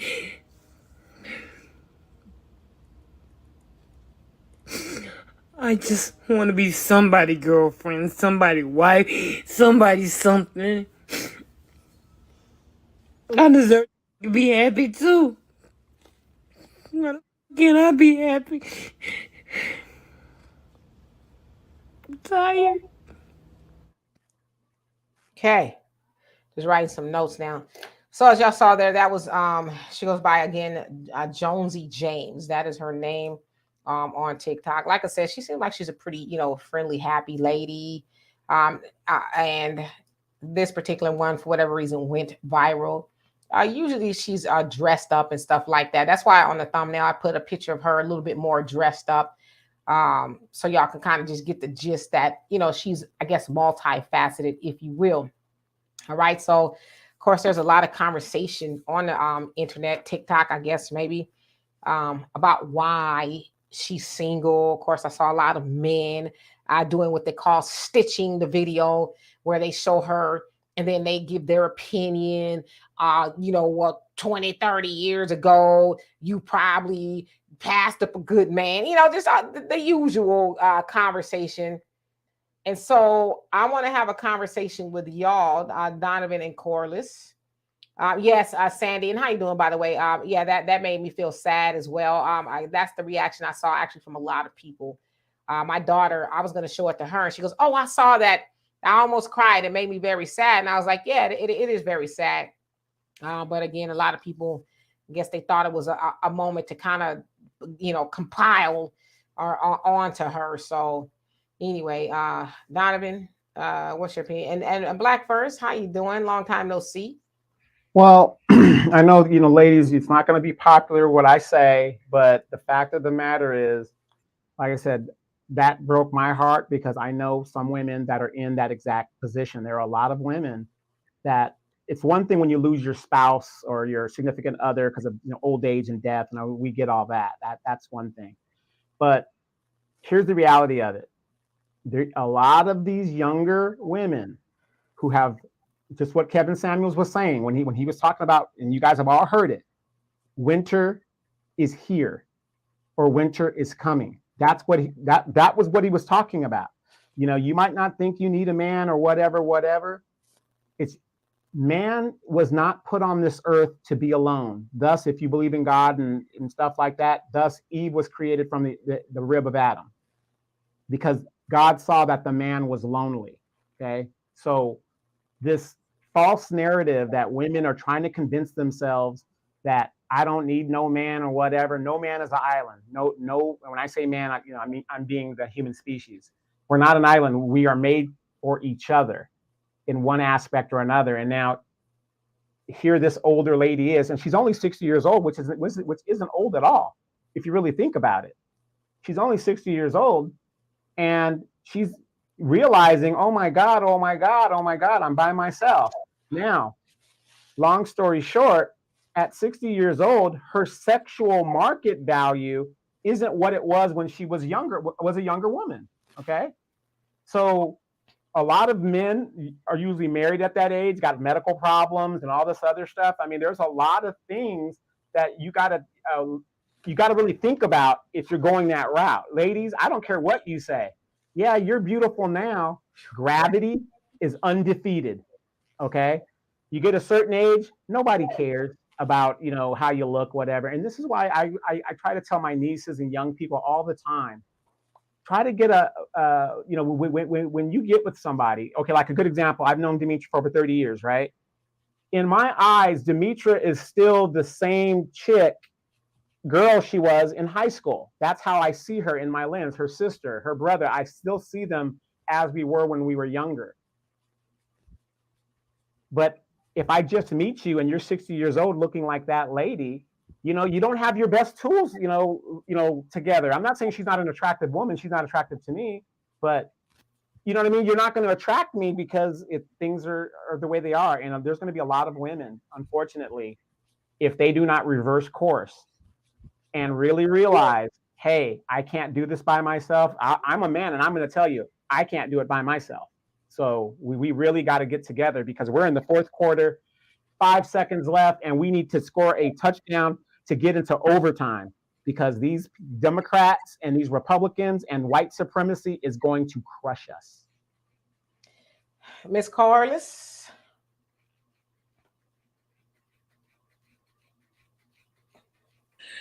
Glad to finish cutting that piece of broccoli before I open my. Be nice, but be you, okay? I'm gonna say this, okay? Yes, there are a lot of lonely people out here, right? And they ain't just older; there's some young ones too. They're going through the same thing she going through. But what I have learned in time, and my mother used to tell me this all of the time. You have to love you and be healed, whole, complete. Okay? Because there are a lot of people out here in relationships, and they just a warm body in the bed, baby. They still lonely. Okay, think it's a game. You've been with Henry, Gary, and a few others for 15, 20 years, and they just a body in the bed. Because guess what? They done already checked out mentally. You want a companion? Or do you just want your bed to be warm? Because shit, I'd rather have a heating blanket with a warm bed than an empty soul in a case laying next to me. And that's just the hard reality. Because you'll get with some of these people and they have ulterior motives. They don't know how to love. Then you're dealing with abuse, verbal and physical. They lazy, they trifling, they cheaters. And guess what? You're still alone. So, I mean, we got to choose and pick wisely.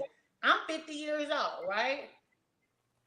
I clean up very well. I just be on here looking crazy sometimes, but I clean up very well. I'm a very smart woman, but I'm smart enough to know I'd rather have a cold side of the bed than some Negro laid up on me, hunching, and I'm still lonely. I'm just saying. Yeah. And I'm looking at your comments. And MC Fact, how are you doing? So there's somebody out there for everyone. Absolutely. And I'm looking at y'all comments. I'm going to try to get to them. All right. So I should also say, too, as I was going through her page, it sounds like somebody recently broke up with her. because it sounds like she was trying to leave them a voicemail or something, and she, I don't know, was recording it, and she was saying, "I've been trying to reach you, you know, for whatever reason, you stopped taking my calls, you're not responding. I don't know why you hurt me this way. My heart is broken. I'll always love you." Then it sounds like, you know, maybe shortly after that, she made the video that I just showed you. So whatever reason, sounds like she was with somebody. Not sure what happened there. You know, and I'm looking at no, I'm not easy, you crazy. No, I have hot flashes sometimes, and sometimes they just grab hold of me, and it's just like, that's why when I look at my watch, I'm like, well, damn, how hot is it? It's only 77 degrees, so it's not hot, but sometimes it just fries me for like 2 or 3 minutes. I'm all right now though. But so I was looking through the comments to kind of see to kind of see if anybody was kind of, you know, saying something a little bit differently than the normal, the average stuff. Wilbur, if I didn't already, how you doing? He said there's a bunch of women with good guys in their life, but they will leave them because they're bored. Okay, so that is true too, and that's kind of along the lines of the things that I've seen. Yes, Dia, how you doing? Say Corliss was speaking facts, absolutely. And I see other people's comments too. JBWR, how you doing? Says, ladies, it's nice to have someone to talk to outside of pets. Lord have mercy. Shaniqua, you say, the sad truth is a lot of people are looking for help, not for love, using people. That is true. Facts, not well, let me ask you this, Shaniqua. I mean, and people got to think about this. When you're 60, 70 years old and you're older, who's going to get you to your doctor's appointment? You're supposed to have somebody there to take care of each other. Now I'm older and I'm by myself, right?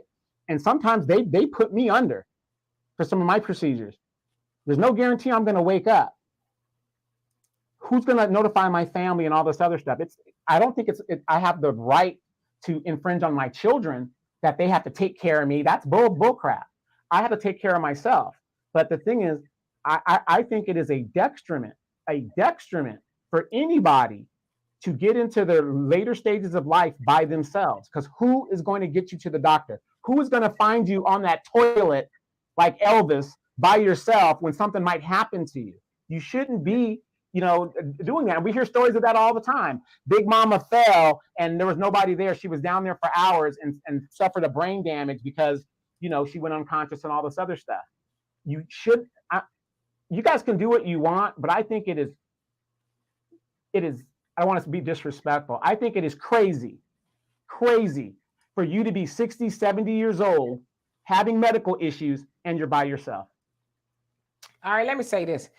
Because as I said, there's been a lot of conversation. I've been looking at the comment section, and you know, I'm going to put Easy's comment actually, because I think it'll kind of go kind of with what I'm trying to say.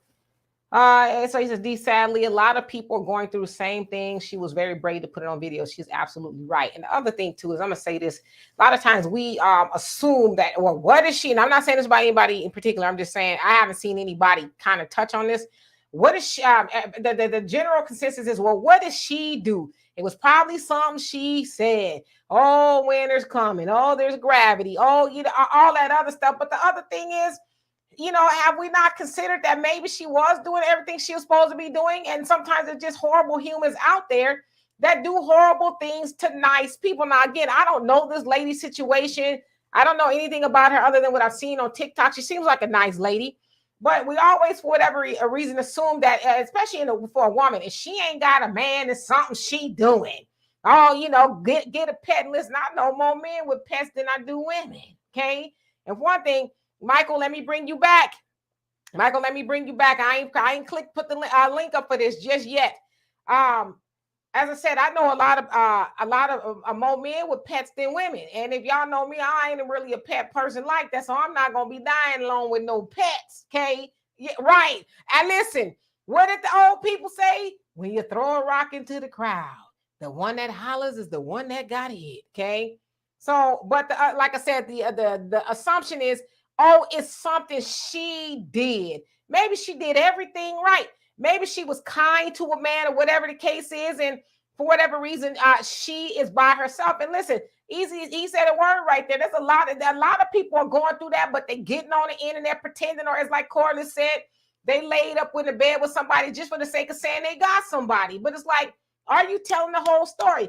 Because you can have somebody in the bed, but are they an asset to you, or are they just there, right? Are they just somebody to poke on, a trampoline, or whatever the case is, right? Like, who is that person? And then we also hear, you know, the argument of, oh, woman, you know, she's gonna die alone by herself or whatever. But there's a lot of people, and I've seen people actually do videos on the brothers that are in the nursing homes by themselves because they decided to die alone too, or they didn't make a decision. They had a fear of missing out, so they hopped from that woman to that woman to that woman. Then when they Forgot get the young woman that took all their money.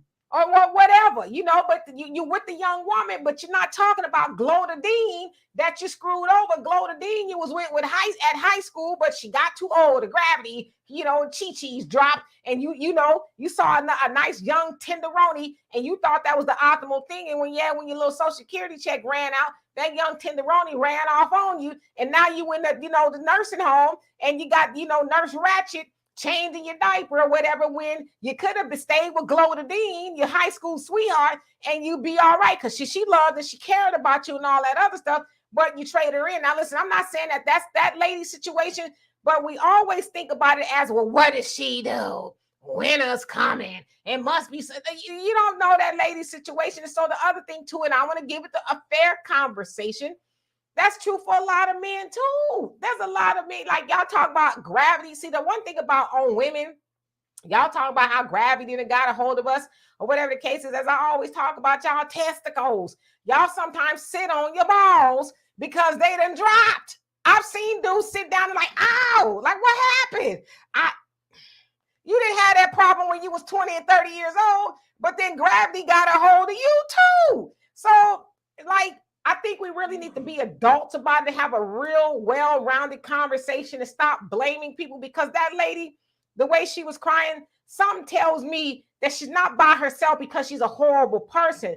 I think that she's probably, and I don't know her, but I think she's probably by herself because she probably has given her all to somebody, given her heart, and for whatever reason, as I said in the other video, they seem like they ran off on her. And I want to say this to the lady, if she ever watches this or whatever, happiness has to be within you. Nobody outside of yourself is going to make you happy. Happiness enhancement, yeah, sure. People make you happier, but you should be happy when you wake up and when you go to sleep. As I always tell y'all, I got a one goal in life. I got a lot of them, but my main thing every day is cause no harm intentionally. Do not harm people intentionally, because I know what it's like to be harmed. Have somebody stomp on your heart, your good intentions and all that. So me personally, I try my best not to purposely inflict harm on people, because what you get is a person like that lady who is lamenting on the internet, talking about she doesn't want to be here anymore. She deserves to be loved. She wants to be happy. So we as humans, we got to do our best to try not to cause harm to other people. And if you don't want to be with somebody, just tell them. Just tell them. You ain't got to run around and do all kind of games. And you know, it's just unnecessary. But for whatever reason, we haven't gotten that memo. But there's a lot of things that reason why that lady could be by herself. But to kind of assume that it's something she did, I think that's kind of standard. Corliss, what was you going to say? Girl, look here. One of my daughters is in a nurse. She's doing nursing now, right? But my god sister is a full-fledged nurse. And baby, the stories that I hear. And I know too, because I used to do nursing.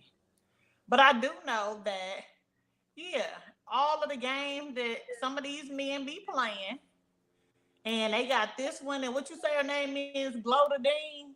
They done had Glodadine, Miriam, Ella May, and all of them coming over there, swapping in and out.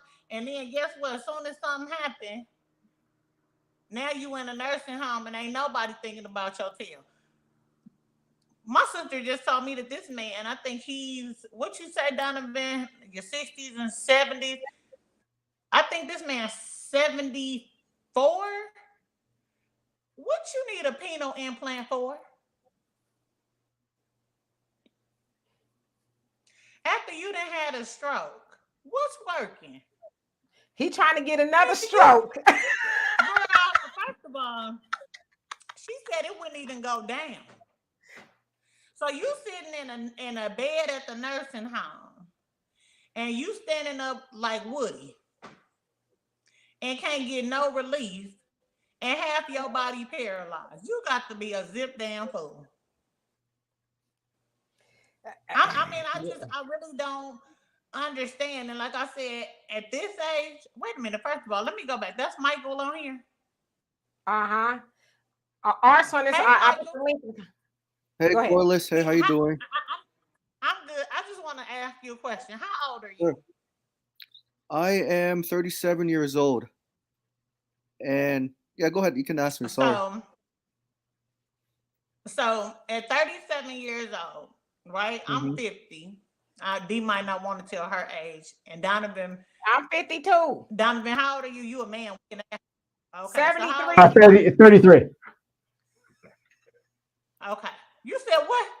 I'm 53. Go ahead. 53.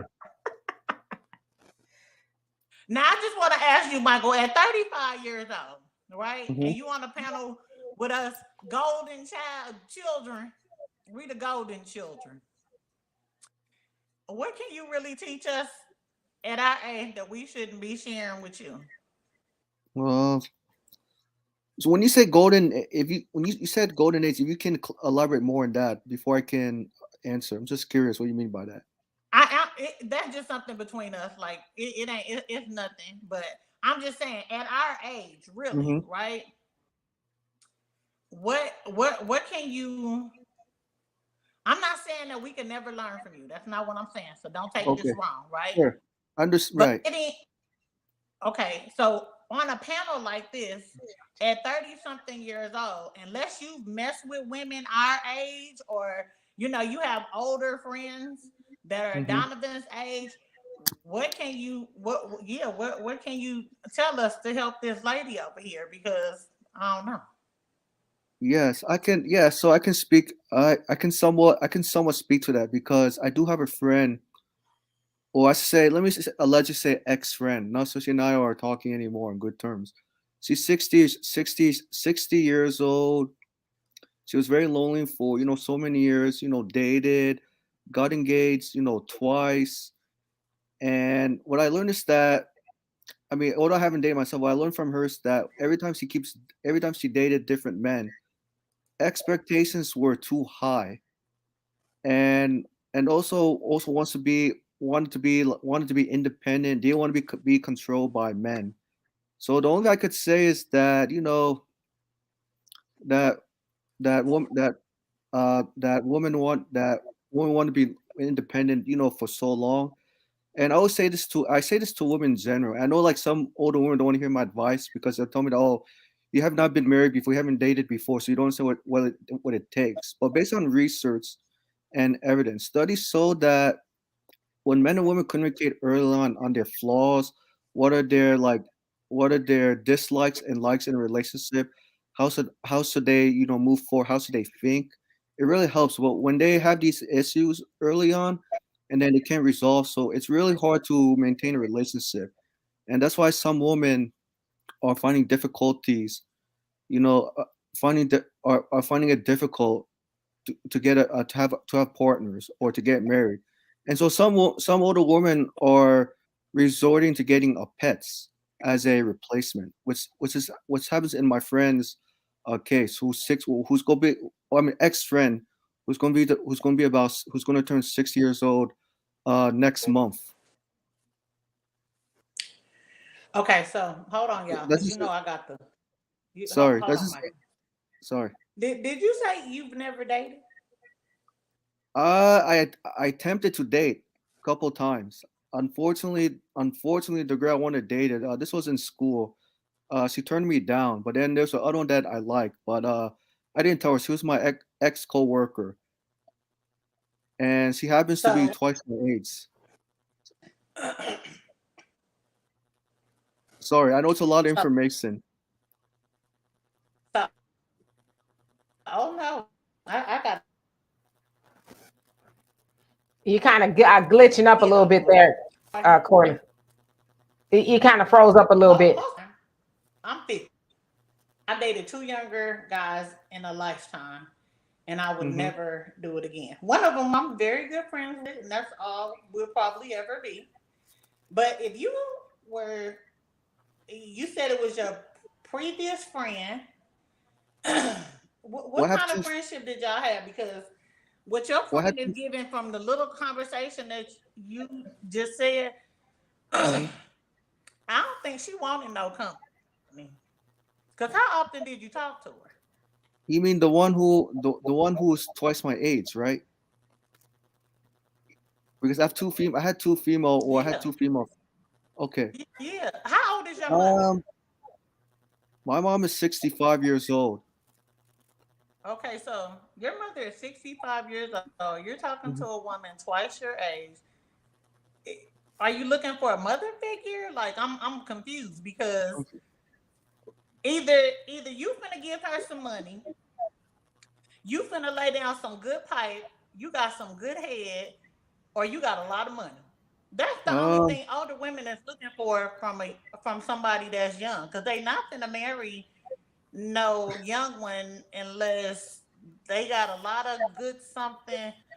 I'm trying to keep this the best I can, y'all. I sure. promise you, I'll but say this. this. Um, yes, and I'll say this from my experience talking to her. So I even asked her like, "What's your experience? What is your opinion about dating men who are 50 and under?" And she told me that she has an issue with dating younger men because they're not going to be committed in a relationship, and plus, they're not going to be a companionship. I didn't tell her that I really liked her. I just asked her hypothetically, just to keep it, just to test the waters. At 35, okay, I'm gonna say this, and I think Demetri gonna bring somebody else up here after I say this. But at 35 years old, if you don't have any line of communication, let's start there. Women are stimulated through the brain first. Now, I mean, you got something out here that's stimulated in their panties first, but at 50 years old, I'm like none of the women that I know are stimulated there first. And if you got to beat around the bush to talk to a woman, you're not ready for no relationship. We might need to put you a black American. Well, maybe not him, somebody else. Because Right. it seems like you need, a little communication on how to get some things going. You can't beat around the bush, Michael, with no woman. This is not ring around the rosy at 35 years old. And if you ever want any type of relationship with a woman, like I said, communication is gonna be everything. Yeah, and the reason I didn't tell her, the reason I didn't tell her directly is because I was afraid that she was going to say no. So I just kept it as it is, just like kept it to myself. Didn't want to say too much to her because honestly, she's really beautiful. I mean, the supposedly the one who's 60, or about to turn 60, but I didn't tell her up front because I was scared. Okay, Don. Yes. Um, Corliss froze up. Can you Well, I have a question for the ladies in the chat, and I think I asked you this, Demetra. When is a woman at her peak as a woman? In her 50s or when she's younger? In her 80s? Maybe in her 90s? Describe peak. Well, her peak of attractiveness to where she can pick any guy she wants. She's mentally, she's mentally, you know, adjusted, meaning like, she can go to college and, she's at her peak. Because let's face it, you get to your 50s, there's a mental decline and things like that as we get older. So when is a woman at her peak to where she can basically choose who she sleeps with or who she wants to get with, whatever, because of her attractiveness or whatever it is? Is it her 40s? Is it her 50s? Is it her 60s? So, I don't think there's an age on that at all, because even Beyonce can't be with any man she wants. So I just think that's really up to the person who were in question. There is no age, because well, what we do is we apply cookie cutters to everybody. It's not a one size fits all. There's a lot of people who don't peak until they're much older, or whatever the case is. So there's not really an answer like 35. Now I know that's the answer that's kind of been thrown out there in the manosphere, the internet. 35 is when a woman, hits the wall, she's at her peak. But it's like, but who decided that? right. Who decided that? Well, I'm asking in general. Okay, okay, fellas, you see where we're going here. But anyway, here's the thing. Ask me the same question. Well, when is a man at his peak? Okay, I don't know when a man's at his peak, but I can tell you when I was at my peak, I was 24 years old. Okay, but you were able to say when you were at your peak. Right. You didn't say when all men were at their. So that are you basically saying? Yeah, when all men are at their peak, like you said, we know on average that's everybody has a different thing. My point is, most women are at their peak in my understanding of it, the biological and everything is between the ages of 18 and 35. Because that is when you guys can have children and do all those things like that, and reproduce and spring back easier and all that other stuff. You're a lot stronger and whatever. That's my understanding of it. But every woman is different. So anywhere between that age, to me, is when a woman's at her peak. Yeah, and y'all already know what I'm gonna say. Nobody could tell me when I'm at my peak or anything. You know what I mean? I'm gonna tell you. When I'm at my peak, whenever that may be, I may peak when I'm dead. That's because that's when I plan on peaking. And the other thing too is, see, at the age I am, the big old age of 52, I've learned a long time ago. Well, I guess in the last couple of years, is stop being concerned with everybody thinks about me, because when we are concerned with everybody thinks about you, then you're not able to live your best life, because you're afraid, like, oh, if I do this or say that, this person may not like me or they may get mad. So I stopped looking for validation from everybody else a long time ago. So I say that to anybody, man or woman. Don't allow people that especially you don't know tell you when you've peaked. Because, per this peaking thing that we've heard a lot about lately in the last couple of years, what you're supposed to do after you peak? Go in the corner and wither and die? Like, what are you supposed to do? And so there's people who like we just can't blanket everybody and try to speak for everybody. Well, a woman peaks at this age or a man peaks at that age. No, I peak when I say I peak, right, regardless of what people say. Okay, yeah. So in general, as a woman, having children, can you have children even at the fact that you're past 35? Let's just say. Well, and so there's women that have had babies in their 60s. Now, is it rare? Yeah. But the other thing too is, as a 52, I'm aging myself, 52-year-old woman, I can't have no children. So first of all, I'm not going to get with no man that wants children because I can't give him any children at all. And even when I was able to have children, I'm not having no more children. Shoot, my daughter's 30 years old. What I look like having a child at this age? You know what I'm saying? So I would not be unequally yoked with a man who wants children. That to me, that's ridiculous. So if a man wants children, then he should get with a woman that can give him children. But I cannot physically give a man children at all. I've gone through the change, and I'm so happy about it. Sans the high flashes. But Leonard, let me bring you back on at another time. Black America, I'm gonna bring you back on to. I'm here from Brother Don.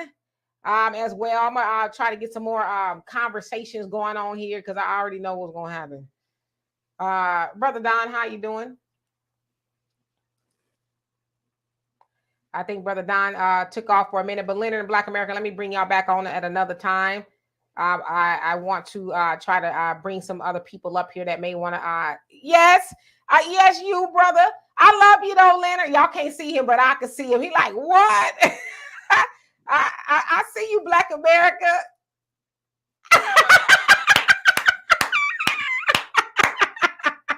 Got you.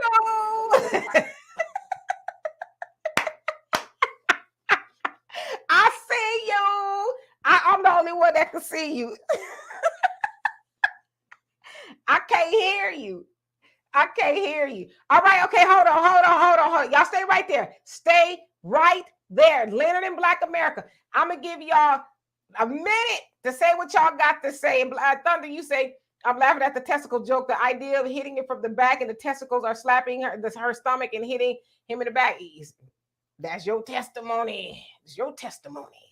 Leonard, you got 1 minute to add to the conversation. Okay, guess you like my martial arts display. I was making it up like Rudy Ray Moore. The thing I can't, the hot flash thing, I can't, because I'll be asleep and everything is good, And then all of a sudden she want to rip the whole comforter off. I'm like, you hot, pull it off you. I gotta suffer with a temperature change in the room, ruin my sleep experience. That's my thing. That's my minute. That's all I had to add to it. You know what? I love and appreciate you for that, but I want to add on it and thank you and come back and see us again, Brother Leonard. I'm gonna take you off of here. All right. So as far as see, that's the thing though. You get with a woman that had hot flashes. I mean, what's she supposed to do? Like just go away and die? That's the change of life. Yeah, I mean, men go through the change as well, whatever change it is. But you know, if you got a woman, she going through hot flashes, you know, men, ban her. Yeah, men usually peak between the ages of 16 and 24. That's a man's peaking. Usually, their testosterone is at their highest and all this other stuff. That's usually the medical justification of a man's peak. After that, everything is downhill. Some people say men reach their peak by the time they reach 18, which I would agree with that as well too. That's medically proven in a lot of circumstances. So that's kind of where I was kind of going with that. But when we're people that actually refute, you know, physical facts and all this other stuff, you know, it is what it is, and people can do that. But scientifically and factually, that is usually when a man reaches his physical. So you're talking about having children. So having children and all of that, is that what the peak? No. I'm just saying, you know, everyone's different, but usually when a woman is at her most peak as a woman, her physical prowess, her beauty, her everything like that is when she's a younger person. Usually, I mean, I could be wrong, but it's just like a man. When we're younger is when we're at our peak. And I'm just generalizing. All right, Black America, you got a minute. You got a strong minute. And thank you too for the donation. I love and appreciate you for that. Don't do me like that. All right, so I don't agree with Donovan. All right, because men know that your usefulness is where you peak, and as a man, the amount of money you make and how useful you are to society is when you are at your peak. A woman's usefulness, unfortunately, is when they're younger. They're at their peak when they're younger. Men they gain knowledge, they gain strength. You ever heard the term of old men strength? All of these things happen as men age. So your usefulness for a woman is the peak, and as a man grows older, he makes more money. Donovan, you're making more money now than you did when you were 24, and you don't even have a job. You know what I mean? So that's I mean, it's just sad to think that you guys can just call out your own call signs and peak whenever you want to peak. You know, if that's the case, I could go to the NFL right now. And I know I can't do that. I end up in a wheelchair. Is that all? Well, no, I mean, you know, I said enough about that lady in the chat. You didn't read my comments, so I was upset about that. Cause I mean, you didn't read them out loud. They were super chats.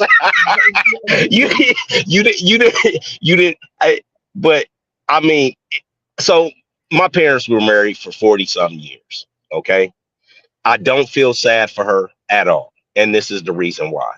When she was at her peak and could have got a man, yeah, maybe it was some trash men, but every man that came into her life was not trash.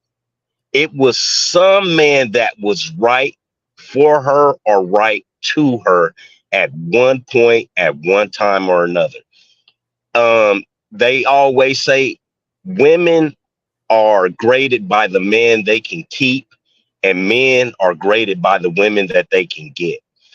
If you're that old, when my mom passes away, my dad already passed away, but when my mom passes away, she's not going to have to look and be tearing up at the regrets.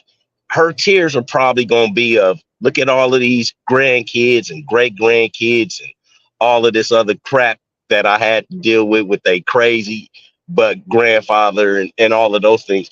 It's not going to be, it's the man you can keep. My dad passed away. He's left my mom everything. Like, she done traveled all around the world because she has a house that's paid for and a retirement check. She ain't never worked a day in her life. and a retirement check that's coming in every month. At 60, and they got together when they was, teenagers and then in their early 20s. At 60, you're not going to get a man that's going to pick you up like that and carry you all the way to the finish line. My other super chat was the fact that you talk about men dying alone and being alone. Yeah, Donovan might not have no bra, but if Donovan go over to any other country, he can snatch up a bra in a heartbeat. And it's not a problem. We don't care about being alone like that because we know what's coming for us. We know what's at the end of the game.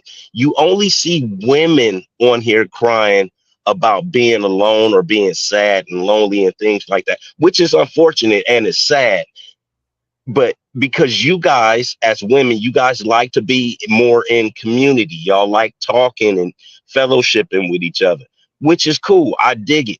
But for men, we don't have the same needs as you. So, I mean, I liked her video because hopefully it's showing some young girl that, you know what, my husband is a complete dick. He is an asshole and he is going to hell as soon as he died. But you stay there to get that pension. As long as he not beating on you or doing anything completely obtuse and out of line, you stay there. You stay in the trenches. Men know that being married is a duty. It's a job. It's not something that you quit and give up on. That's why we keep our old cars. We just don't give up on them. We keep them until there's absolutely nothing else we can do for. Well, we thank you for your very open opinion there. Before he go, I want him to say what he said again. Women do and men do what? Say that one more time. They say that women are graded by the man they can keep, and men are graded by the women they can get. All right, now stop right there. Did you hear me say that? You said by the women that they can get, but you getting them and what you doing with them, right? You get them, you got them 10, 15 years, and what you doing with them? And I'm saying this to say, you with them, but you ain't married to them, right? So Corliss, who leaves though? Hold on. Who leaves though? Hold on. Didn't nobody leave? The nigga dropped dead. Now, so you with a person for 10, 15 years, playing the wife, but ain't the wife. And I ain't saying this is me. I'm just saying this is what I didn't see. Okay? So, yeah, by what they can keep, you keeping them, but you ain't leaving them with shit. So in reality, what the hell you being kept for? Whose fault is that they didn't get married? No. It's what you said though. I just gave you a prime example. I agree with you, sister. I agree with you 100%. But it comes a time when you have to, as we have all heard, shit or get off the pot. Whose fault is it that they didn't get married? It's not his fault, because I tell you what, if me and you are messing around and you keep on giving me everything I want all the time, I'm gonna stay right there in your hip pocket and keep blowing your back out. So it's not if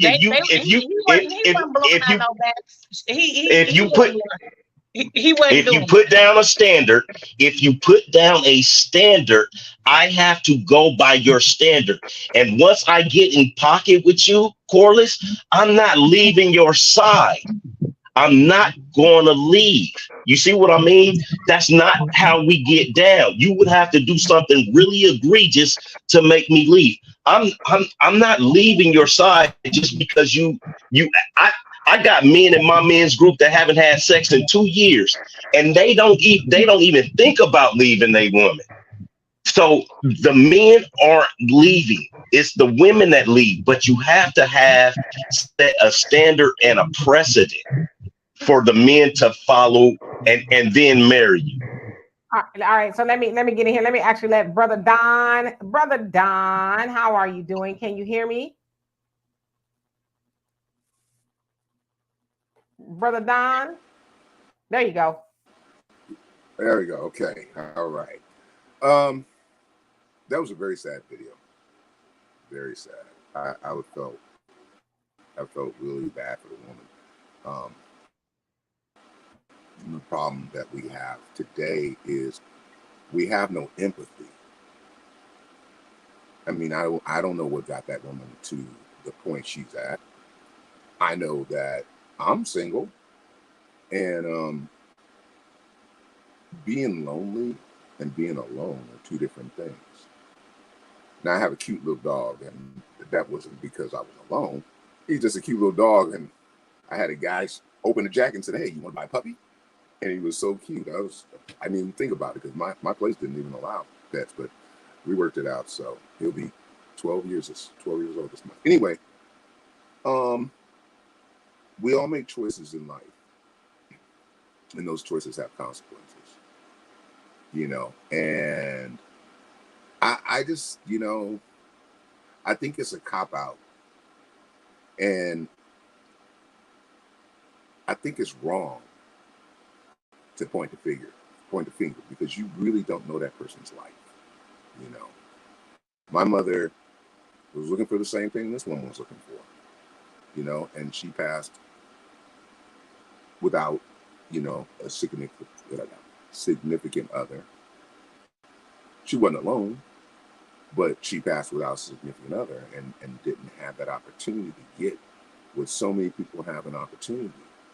And the problem is this, and this is the reality. There are 7 times more Black women than men. And this Western homogeny has left us at a place where our women have a difficult time living that fulfilled life because culturally, where we come from, what was stolen from us, men had multiple wives. They also had the responsibility of taking care of those multiple wives and multiple families. But that's how we got around. That's how we addressed that problem because it's just a natural thing that there are more melanated colored women than men. So what we're doing in this Western world, it not and Black America said something that was very true, but not for the reason that he said it. There's not someone for everyone because there's just not enough, and the system does not allow for the accommodation for there to be enough. And beside the fact that we live in a microwave society, that's about me first and mine. So I'll land there.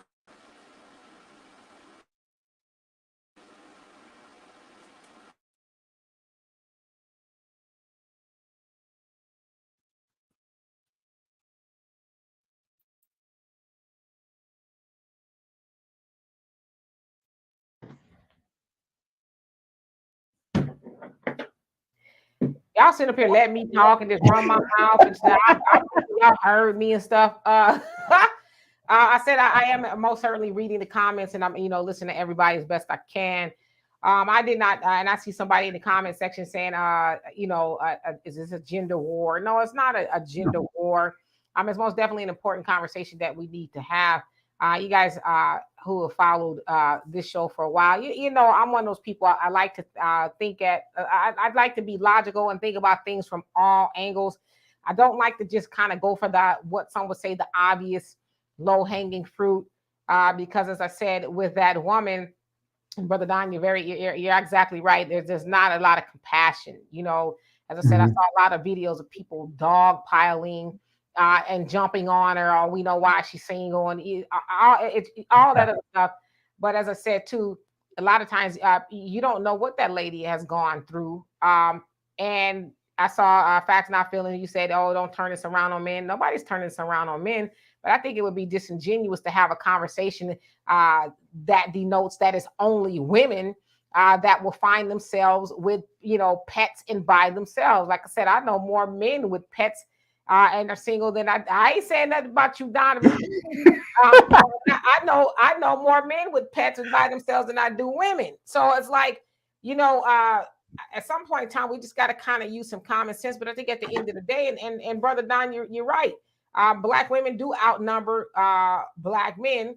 And so there's a lot of conversation. Well, Black women going to get you a man from another race or whatever the case is, or Black women, you're going to have to just accept your fate and that you need to get with a man and share and all those other things. And so, as I said, it's not just women that will go through that. It's men that'll go through that as well. And Donnie said another good thing. I mean, being alone and lonely are two different things. It's all right to be alone. I'm alone per se. I'm not lonely. I have a lot of fulfillment right now in my life. Will I have a man eventually? Yeah, I have a man. I'm not, really tripping. But see, the other thing sometimes too is when we are feeling lonely, we make bad decisions. I can't tell you how many times people have told me the best way to get over somebody is to get underneath somebody else. I'm telling you, I've had people tell me that. I'm like, okay, first of all, y'all know I ain't like that. I'm not just going to be letting somebody treat me like a trampoline so that I can move on. Because what happens is when you're not healthy and healed, then you go on to another relationship and, you kind of just go through the same thing. And so don't allow loneliness to let you make bad decisions. There's a lot of bad decisions. A lot of people think, oh, I'm in love with this and such and such and such and such. Are you in love or are you just killing time? Are you just filling up space? Are you not wanting to deal with that empty spot in your bed? Right now, like I said, that's an empty spot in my bed, but I love it because I get to roll all around. And, when I am having hot flash, I get to fling the covers off. I'm good right now. I'm not saying that's going to be my fate, but I'm wise enough to know that I'm not going to rush into nothing. And I try not to be lonely. Does loneliness happen sometimes? Every once in a while, but trust me, it's, somebody's mic is not muted. Michael, I think that's you. Can you mute your mic? You have to do your best to try to fill the space. If you are lonely, ask yourself, what is it that I need to be working on? What can I improve on with myself? Do I need to reach out to a higher power or get a relationship with a higher power? Do I need to learn self-love? Somebody else's mic, Donovan, I think that's you.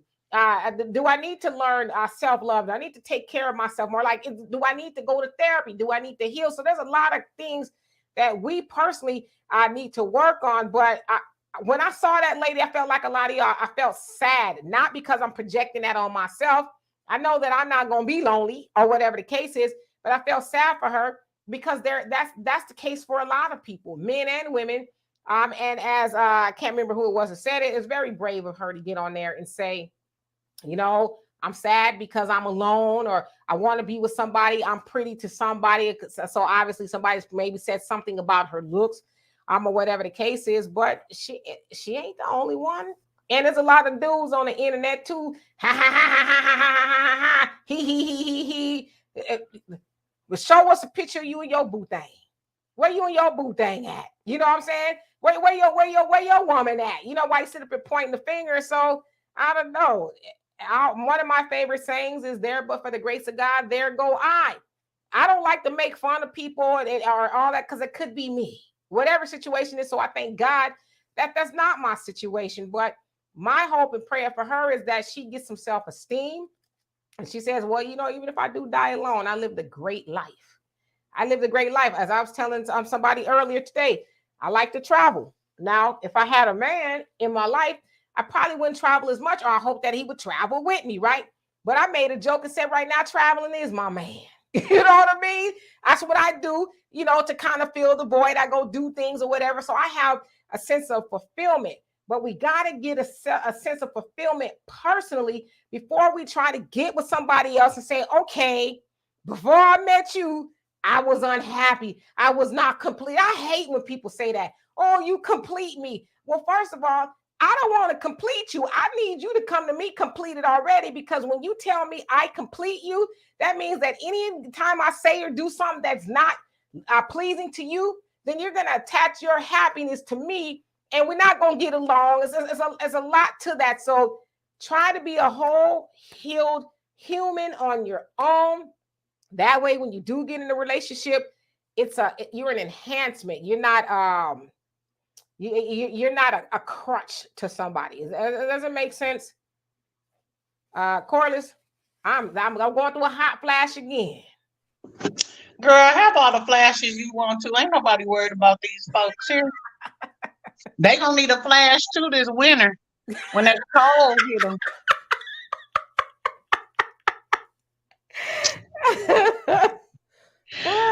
I can say this, right? So I'm gonna ask Brother Don, right? When men meet women, because I already know Donovan and already told us. When most men meet women, right? How long does it take them before they know that this is the one?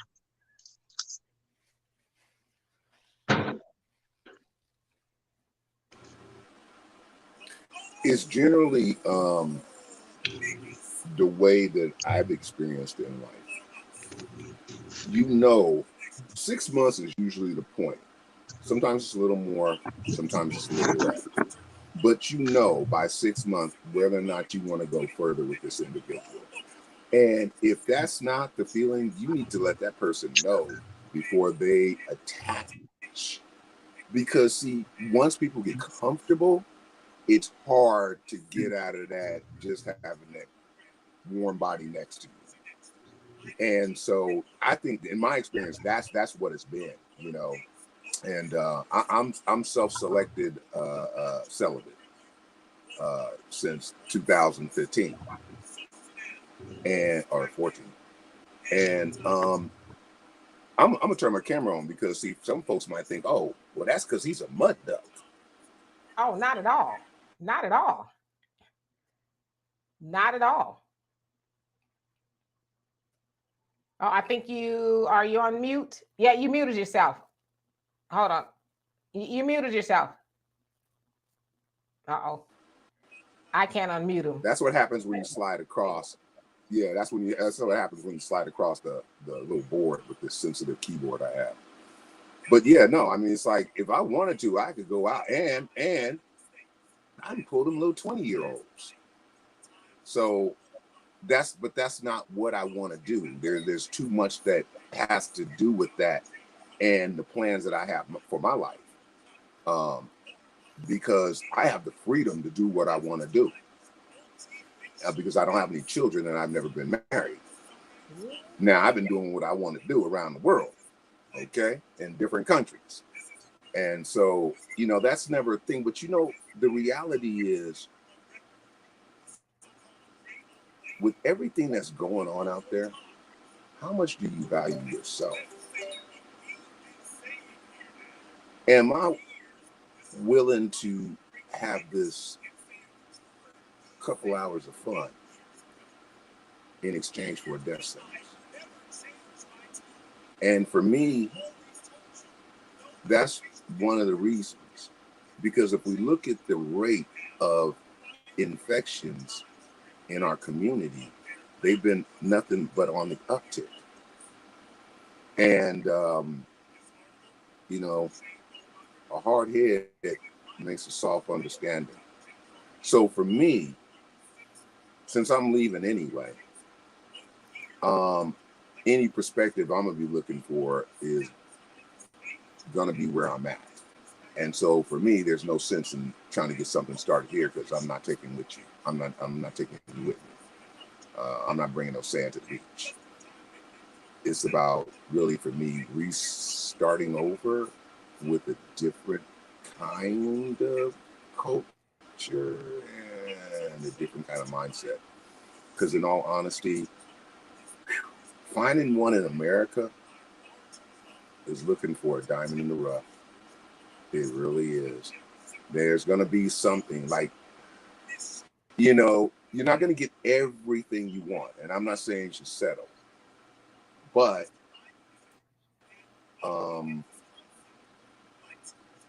it's going to be tough out there because of the way that our people have been acculturated here in these divided snakes of damn America.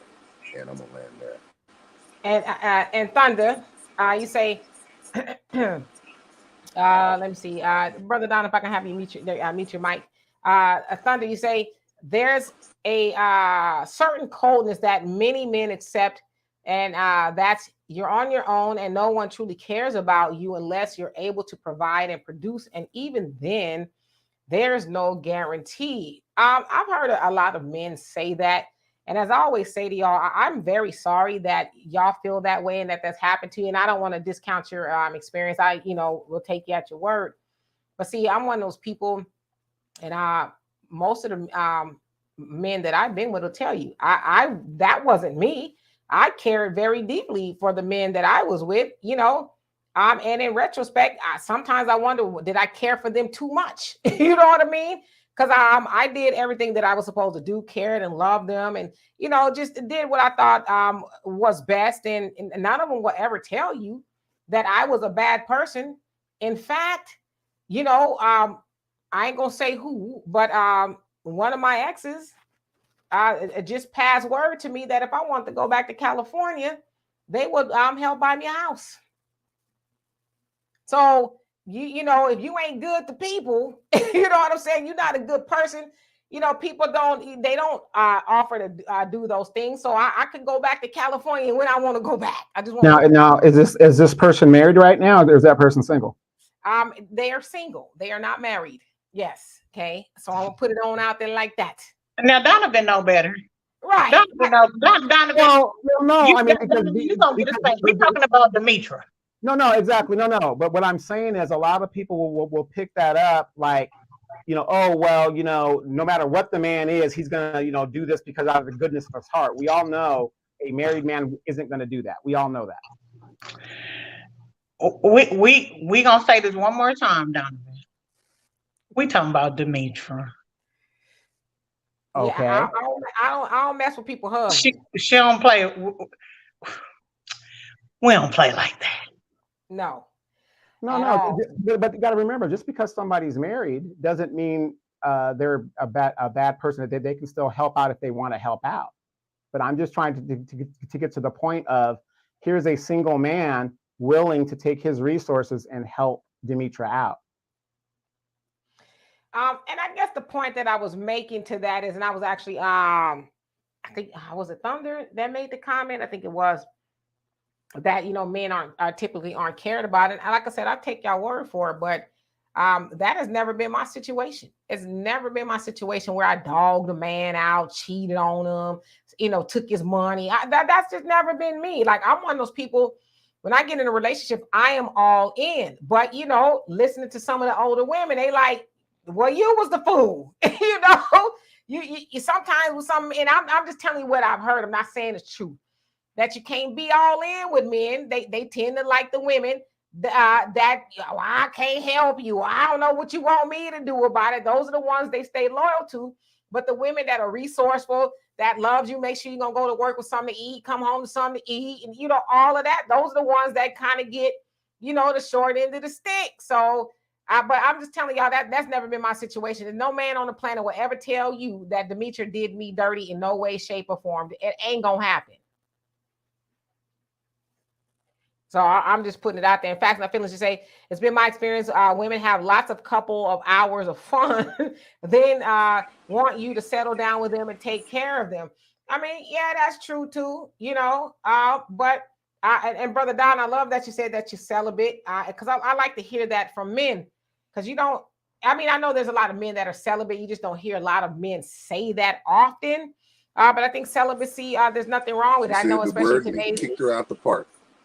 Huh? This is America. Ain't nobody supposed to be celibate. Yeah, exactly. People get clowned for being celibate. All this, that, and the other. But it's like, you're gonna be scratching where you ain't supposed to be itching out there, trying to prove a point to people. And I'm a lot like you. Black America last week called me a prude, and I'm like, and opposed to what? You know what I mean? Being a prude is not a bad thing. I tend to think that that is virtuous, but yeah, you should you should save those things for somebody who really cares about you and somebody you really want to be with. Let me just go down to these comments. I don't think you approve. I think you're very sensible. I think you're very logical, and I think that's very intelligent. And especially for us men out here nowadays with all this catfishing going on and whatnot. Get yourself caught up if you want to. and get one of them them do not enter diseases that you shouldn't be you shouldn't enter. So that's the way to keep yourself safe. Okay.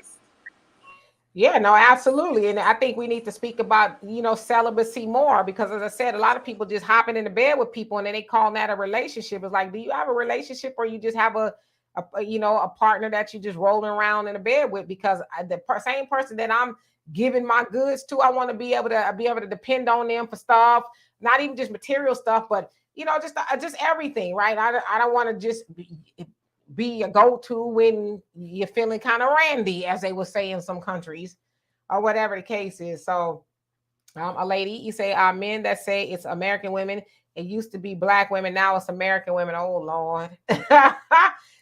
Easy, you don't want me to leave? Well, just I'm here in Houston. I'm not gonna lie, I get homesick. I really do get homesick. Go ahead, Corliss. We can't unmute your mic. I said, girl, come on home. Because, look, y'all know good and well, my residence is in, where it is. But I'm always here. I just said the other day, I'm going home on Wednesday. Guess what it's moved to now? Right before Christmas. Well, unfortunately, Dee has turned in her California card, and I will not have it renewed or anything, and I will protest to keep the gates locked. And that's all right. We're going to lock your ass outside the gate. She come back. I got the master key, boo. Come on through. Yeah, I mean, like I said, California is my home. I really love and I miss it. The cost of living is a lot better here in Houston, but that's an option. So I was even really just bringing that up to say, if you're bad to people, people don't think about you in those terms. And so it's not always when you see, men or women that's single, oh, it's something that they're doing. A lot of people have given their all to people. And it just has not worked out for them. But then, like I said, on the other hand, you see them with people that don't treat them right. The total opposite is like, godly. But you know what? Maybe they found some commonality in that person, and you don't knock them or anything like that. But it does make you, as a good person, men and women, question, well, should I be doing things a little bit differently? There's back in the day, there was this book, you guys might remember it. It was a book this white woman wrote called Why Men Love B Words. It was like a really popular book. I never read it, but I got the gist of, men like what she was saying, women that, don't treat them that nicely for whatever reason. And so that would never be me. I guess I would probably be single for the rest of my life if I had to, be mean to a man. What you want? All that. I just probably would be single because I'm not going to treat a man badly. I'm waiting for the man that's going to be able to receive my goodness. So that's kind of where I'm at with it. Oh, Demetra. Go ahead. Oh, sorry. Okay. Yeah. In the chat section, I asked, does this apply to being friends in terms of like women being lonely, rather if a man's a friend of a woman? Okay, so repeat that. Yeah. So excuse me. Sorry. So in the chat section, I asked, does this apply to friendship as well? When a man and woman been friends for so long, and a woman's feeling very lonely, and she's trying to call her friend for support, guidance, and assistance.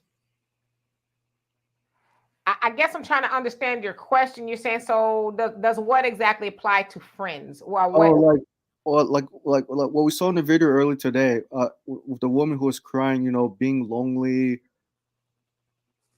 That's what I mean. How like she like how I believe she regretted that she was lonely for so long, that she needed a partner. So does this apply to apply to friendship as well for men and women? Well, Corliss is saying no, and I'm gonna let her explain. I think even with friendships, as my father always says, go where you celebrate and not tolerate it, right? And a lot of times we're around people that just tolerate us. Now we want to go around people who really want us there and they're glad to see us. It's not, because I was thinking about this today. It's like, damn, when you see somebody calling you or texting you, what is your response to that person? Is it, or say, oh, yay. Now you gauge that response. And so that should tell you, you should probably say, well, why do I have that reaction? Let's say it's a negative reaction when somebody called or text you. Why am I having that reaction? Is it a valid one, or is it just I'm going through something right now? But if it's a valid one, then you need to say, well, why do I keep answering the phone to that person? Why do I keep responding to that person? Probably somebody you don't want in your life. So what I'm saying is, yeah, that applies to the friends too. A lot of times, us people who are single, we have friends, and it does fill the lonely void because you can talk to them, you can express yourself, tell them something that's going on in your mind, and then you have that conversation, you feel all right. That loneliness, goes away or whatever. But never hang around anybody. I don't care who it is that just tolerating you. Like what? Don't hang around anybody like that. That's gonna make you feel sad. I don't recommend it. Well, I think with her, D, she ain't looking for a friend. Like she clearly it's a companionship thing. And I've learned this over the years. A lot of us have what we call associates. Okay. I got 5. That's it. I got 5. D is one of my 5. Donovan, you on this 5 over here with the men. But as far as women, I got my 5. Like that's who I go to that I know will give me stable advice. They not gonna lead me wrong. They gonna tell me the truth. And sometimes in friendship, the truth hurts. You know what I'm saying? But those are the type of friends that I want to have around. I don't think I'm lonely for no friends. Hell, at my age, what my kids say, you gonna die old and alone. And at this point, when it comes to friends, I'm okay. When it comes to men, I'm okay. I'm good. Like I think everybody can go get a fix. We know who we can go to get a tune up if need be. But like Don said, at this point in your life, baby, I've had enough penis. I don't need no more shit. I mean, I'm just saying. I'm telling my truth. I can't speak for nobody else. And some of them wasn't enough, but I still dealt with them. So, I mean, at the end of the day, that's. I mean, yeah, and I agree. I to me, there's always room for friends, and we all know a lot of people, right? We got a lot of associates, people we know, but can we call everybody our friend? And I'm like you, Corliss. I have a few friends, but I know a lot of people, and yeah, absolutely, you are one of my friends. Corliss and I sometimes we'll be on the phone acting a whole fool, but we got a really well-rounded relationship. We hold each other accountable. We tell each other the truth, and it's just a good relationship. One of my best friends. I consider Corliss one of my best friends. So yeah, and in fact, I feel it says so. She will use your desire for her to extract resources out of you for free. It's a woman's nature. God made them that way. Again, I just say y'all probably around the wrong women, because every woman is not that way. There's a lot of women who are like, okay, you got a little something, I got a little something, let's put it together, whatever the case is. But y'all getting with these gold diggers, y'all need to change your atmosphere. I don't know. Right. I was just talking to somebody in the chat, Miss what's her name, and we were saying, how the projection of women in the chat in the world is being projected by Suki Coochie and all this other stuff. Could that be a reason why women are projected as men to be gold diggers and hoes and all that other stuff? Could that be a reason? It's the way the imagery is out there. I'm not saying that the imagery is real. We know that not all women are like that, but look at the imagery that's put out, and nobody is stopping it. But Donovan, D, can you find his comment? Because like what he just said, that applies to men too. Like that's a conversation that goes both ways. But here's the thing about men, and I know you ladies aren't going to agree with this. We're held accountable no matter what we do. We're held accountable in the courts. We're held accountable no matter what we do. If I have a child and the child is acting up in school, and we're talking about traditional, they ask for the father. The father deals with it. The father deals with it. The men are constantly held accountable, and that's factual. And what I mean by held accountable is a man and a woman could do the exact same crime. Who gets more time? The man gets more time than the woman in almost every case. And that's just factual. Men are held accountable, period. Well, Donovan, the problem is this. The problem is this. We got to back up, okay? Because you've been alive almost as long as I've been alive. And we have to deal with the reality. And this is the reality. We as a people have been set up for destruction. Okay? So you want to ask about why the music, why the music, why the music? The record labels and executives. But it's more than that. It's more than just the money. It's more than just the money. It is the image. Because we are the culture. If the world gets its culture from America, guess where America gets its culture from? So I know you know about the destruction of the image of the black man when we were on a positive tip and we were moving out of that. They said, oh, heck no. We got a plan to destroy the black community, and we are not letting anything positive. We ain't letting you guys move in a positive trajectory. And that was, what was that? Was that the mid-80s? Mid-80s, early mid-80s. So we had the Malcolm X movie come out, and his autobiography and all that. There was a lot of black pride. All the music was positive and black. What happened after that? Well, see, again, it's like I tell a lot of, you guys and people like that. I was raised in a very closed environment, a military environment. So my thinking process isn't the average American black thinking process. That's why a lot of people think I'm a Republican, or a lot of people think I'm conservative, or whatever it is. And I am conservative to a point. So my idea is my thing is America, America, America, because that's how you're conceived overseas. You're an American. You're a black American, but you're an American and you're still the problem. So my experience isn't exactly what you guys would say would be the experience, because again, I was in a controlled environment.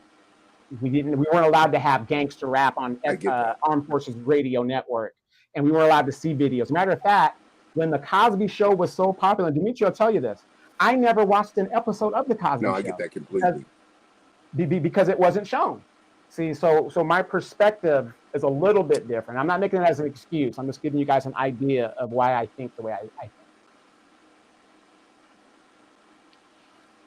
I mean, I guess. I'm just kind of listening to everybody, but yeah, definitely. And Miss Ladybug, how you doing? I didn't say that to you verbally. He says he hit the nail on the head.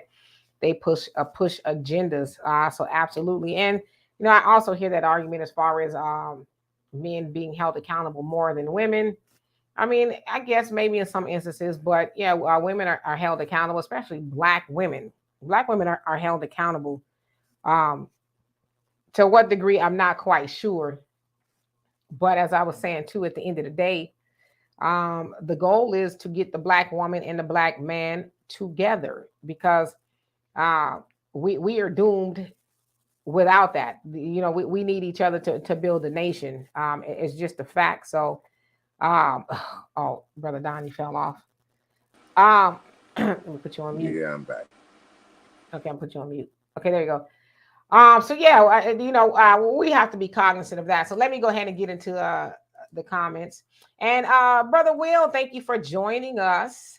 Kiki says, we keep forgetting that we're only the only race that they say our unity is the biggest threat to this country. Of course, there's an agenda to prevent that in the media, and now social media are the biggest tools that they're using. And that's why I say too, and a lot of people say that the internet is not real. Now I know we are real because we're on here, but a lot of things that we see on the internet is like, did y'all even think twice before you posted it, or did you just post it because you believed it and you helped spread propaganda or whatever the case is? Did you even do any critical thinking before you did it? And so you're right, social media, it does do a lot to flame a lot of gender divide and the divide between black men and black women. As I said, if you only spend your life on the internet, which a lot of people do, unfortunately, you think all that is real. But if you go outside of the internet, it's like, well, I don't know people who are doing that or going through that. As I always tell y'all, the men and women that y'all speak of, I don't know people like that in real life. Now, of course, on the internet, you see and hear all kind of things. But again, that's kind of our fault as the viewer, because we only click on things that are sensational. You know, as I say on Wealth Wednesdays, we have people watching, but we don't have a lot of people watching because normally we're talking about money, and that's okay, you know, if that's not your thing. But if I get on here talking about big booty Belinda was seen running down the street naked, the views is gonna go through the roof. So partially, that's our fault because, you know, we kind of dictate the algorithms. You know, the content creators, they put what they think y'all want to see. You know, because there's a lot of content creators that have great things to say, but they're like, nah, that ain't gonna do nothing for my views if I just talk about that. I need to, you know, mix it up a little bit. So absolutely, Miss Kiki. So let's see, Brother Jonelle, how you doing? He says, since slavery, the European has established and invested their world around Black degradation. Such is clearly evident with Palestine, a system and established in destruction and disunity of the darker people of the planet. Our decolonization is feared. Absolutely. The minute we get out of thinking like what white supremacy has put on us, then the world really is in trouble. So absolutely. Let me see. Did I put this up here? And Miss Ladybug says, hi, Demetri, no morals, no teaching, no learning of self and where you come from has some of our people destroying our image for $1. Absolutely. No knowledge of self. So I say, y'all make sure when y'all get on here and y'all listen to people, make sure they have knowledge of self. Because if they don't, they're going to teach you knowledge of somebody else's self. And then you're going to learn it and you're going to teach it and think that's what's optimal. And it's really not. So let's see here. We're going to get out of here because we have been here for a while. Your average logical thinker. He says the algorithm also pushes certain agenda. Yes, he says toxic stuff and exposes the to the masses. He says it's not just what we watch, in my opinion. Oh yeah, there's definitely an algorithm out there that's being pushed an agenda. And like I tell y'all, you know, it'd be nice to have 100,000 subscribers, 1 million subscribers even, but I'm all right.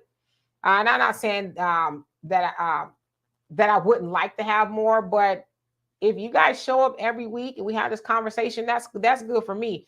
Because as I said, a lot of times people on this thing, they do it for money. And so when you do things for money, you're going to do some things that are unscrupulous sometimes, right? I just choose not to do that. I want to be as upright and moral as possible because I know there's a lot of people who come here for information and I'm just not one to spread misinformation. Now, it would be popular. We get on here and bash Black men. You know, they ain't this, that, and the other. Or Black women, you know, those heifers. Yeah, I'm telling you, I'll be balling out the gym. I really would be, but I'm just not going to do that because I know at the end of the day, whether y'all realize it or not, there's a price to pay for dividing your own people for a check. You will pay that price. Nobody gets to escape that. So be very careful of the agenda that you're pushing to put bread on your table. Donovan, was you going to say something? Oh, no, I was just agreeing. I was going to say, you know, my petition to get Demetri K off the air. I mean, I'm at what, 15,000. So I need, you know, guys to sign the petition if you guys want Demetri K off the air. No, joking. Go ahead. So absolutely. So anyway, y'all, and let me see here. I'm gonna get my Facebook people. He says, Kiki, we have those conversations on lives and on even posts, but we never seem to figure out how to fix things between Black men and women, even when that's the agenda of the topic. Are we beyond repair? Is there really hope? Praying so, but sometimes I'm skeptical. We're not beyond repair. It's going to take us, the ones that really care about our race, to really set the example. As you guys see, I put up pictures of me wearing certain things every once in a while, and I have actually changed the way I dress. Now, trust me, back in the day, I like me a short skirt, you know, some short shorts, but I just feel like at the age of 52, I need to start being the example for the younger women because I can't tell women, oh, well, you need to be respectable and this, that, and the other. And listen, I know we'll get into the conversation about, well, clothes don't make or break a person. Yeah, it kind of does. So I kind of want to set the example and say, hey, you can be cute and have clothes on as well. So the reason I'm even bringing that up is because we got to be the example. It can't be do as I say. And then they see you doing something completely different. So The way we repair ourselves is we just start being the example and always, operating out of love. That's what Farrakhan always talked about. If you don't love your people, then, give it up, because you can't just be on here with venom, talking about Black people if you don't have a true love for Black people. So unfortunately, that's the case with a lot of people just getting a check. They don't really love Black people. They just kind of bumping their gums. And Brother Jonelle says the programming that's being served to humanity via media, especially commercials, is far worse than a clone Tyrone, which is a great movie, by the way. It says don't be a clone to negative and a degradation. Let's elevate. Yes, it's always be elevating. And I see y'all saying preach and all that. Thank you. And Wilbur says, I don't know how much sand I have left in the bottle, but I don't want to waste it. No, I get you. I think at the end of the day, everybody should do what's optimal for them, but let's not give up on our people. And Facts Not Feelings says the white supremacist who owns YouTube program the algorithm to promote degenerate images of Black people. That's my suspicion. No, you would not be lying at all. And more Sam, how you doing too? By the way, said this is fantastic channel. Proud to be a member, and I am so glad that you are here. I really am. And Kiki says, did you see the video of the Palestinian lady trying to sell the African baby for $1? So asking our brother Joe now. I did see that. Unfortunate. So that's kind of why. But the sad thing is that that's not unusual, because they've been doing that in Libya for how many years now, since Obama left office, when they destabilized Libya, all those African slaves over there. It's like, we get the soundbite. Black people we get upset for a couple of weeks or whatever. The CBC doesn't do anything about it. They don't bring it to attention to the United Nations or anything. Then we go about our business. That is nothing new. That's been going on for years. Which is why a lot of us in the Black media have just decided to not have the conversation about it all. Because if you are abreast, even to some degree, you just know what's going on. And so you just kind of sit back and you watch and you sympathize. Obviously, we don't want children and, innocent people to be harmed. But we know that Black people have a history with both of them. So we just kind of, we see what's going on, but we're just going to try to focus on our people over here. Thank you, Brother Jonelle. In fact, my feeling says how to fix a relationship between Black men and Black women. Easy. Black women, get out of the public view and get back in the kitchen. Black men, get your ass out to work and build the community and bring home the bread to a loyal Black woman. I actually really like that. I think that is really good sound advice. Miss Ladybug says the divide of Black men and women is an agenda to silence way back. To sense way back. Says it started with getting the Black man out of the home and feminist movement. Yeah, that's part of it. Actually kind of started with slavery, but the feminist movement, a lot of sisters jumped on board of that and had no idea. In fact, my feelings, I don't know if anybody confirmed that lady was Palestinian. I've seen the video. I just, like I said, I have not spoke about it a lot. Eddie, how you doing? Says not only YouTube, but white supremacy has all control of Hollywood too. That's the word on the street. Michael said, did I receive your email on reparations? I have to look. I have 3 emails, and so I have to just get good at looking at all of them. But we know your stance on reparations, Michael. So anyway, we're gonna get out here. I know Corliss. Whatever you cooking should be done or pretty close to it by now. So anyway, we'll be getting out here, and we'll see y'all on Tuesday. Sans the costumes. I know a lot of y'all probably didn't get a chance to see our podcast on Tuesday. And Donovan and I had on costumes. It was pretty funny. So anyway, we're going to get out here. Love and appreciate you. Thank you, Corliss. Whatever it is you're making, I hope that your family enjoys it. Michael, thank you so much for coming on here in Black America, if you're still there. And Brother Don as well. Corliss, was you going to say something? This is my second home, the kitchen. Yes, indeed. Be burning. But it is done. All right. Well, I hope everybody enjoys it. So I'll talk to you later. And so you guys, we'll see y'all later. Thank y'all so much. Peace. Thank you. You're welcome. Bye-bye, Michael. Bye.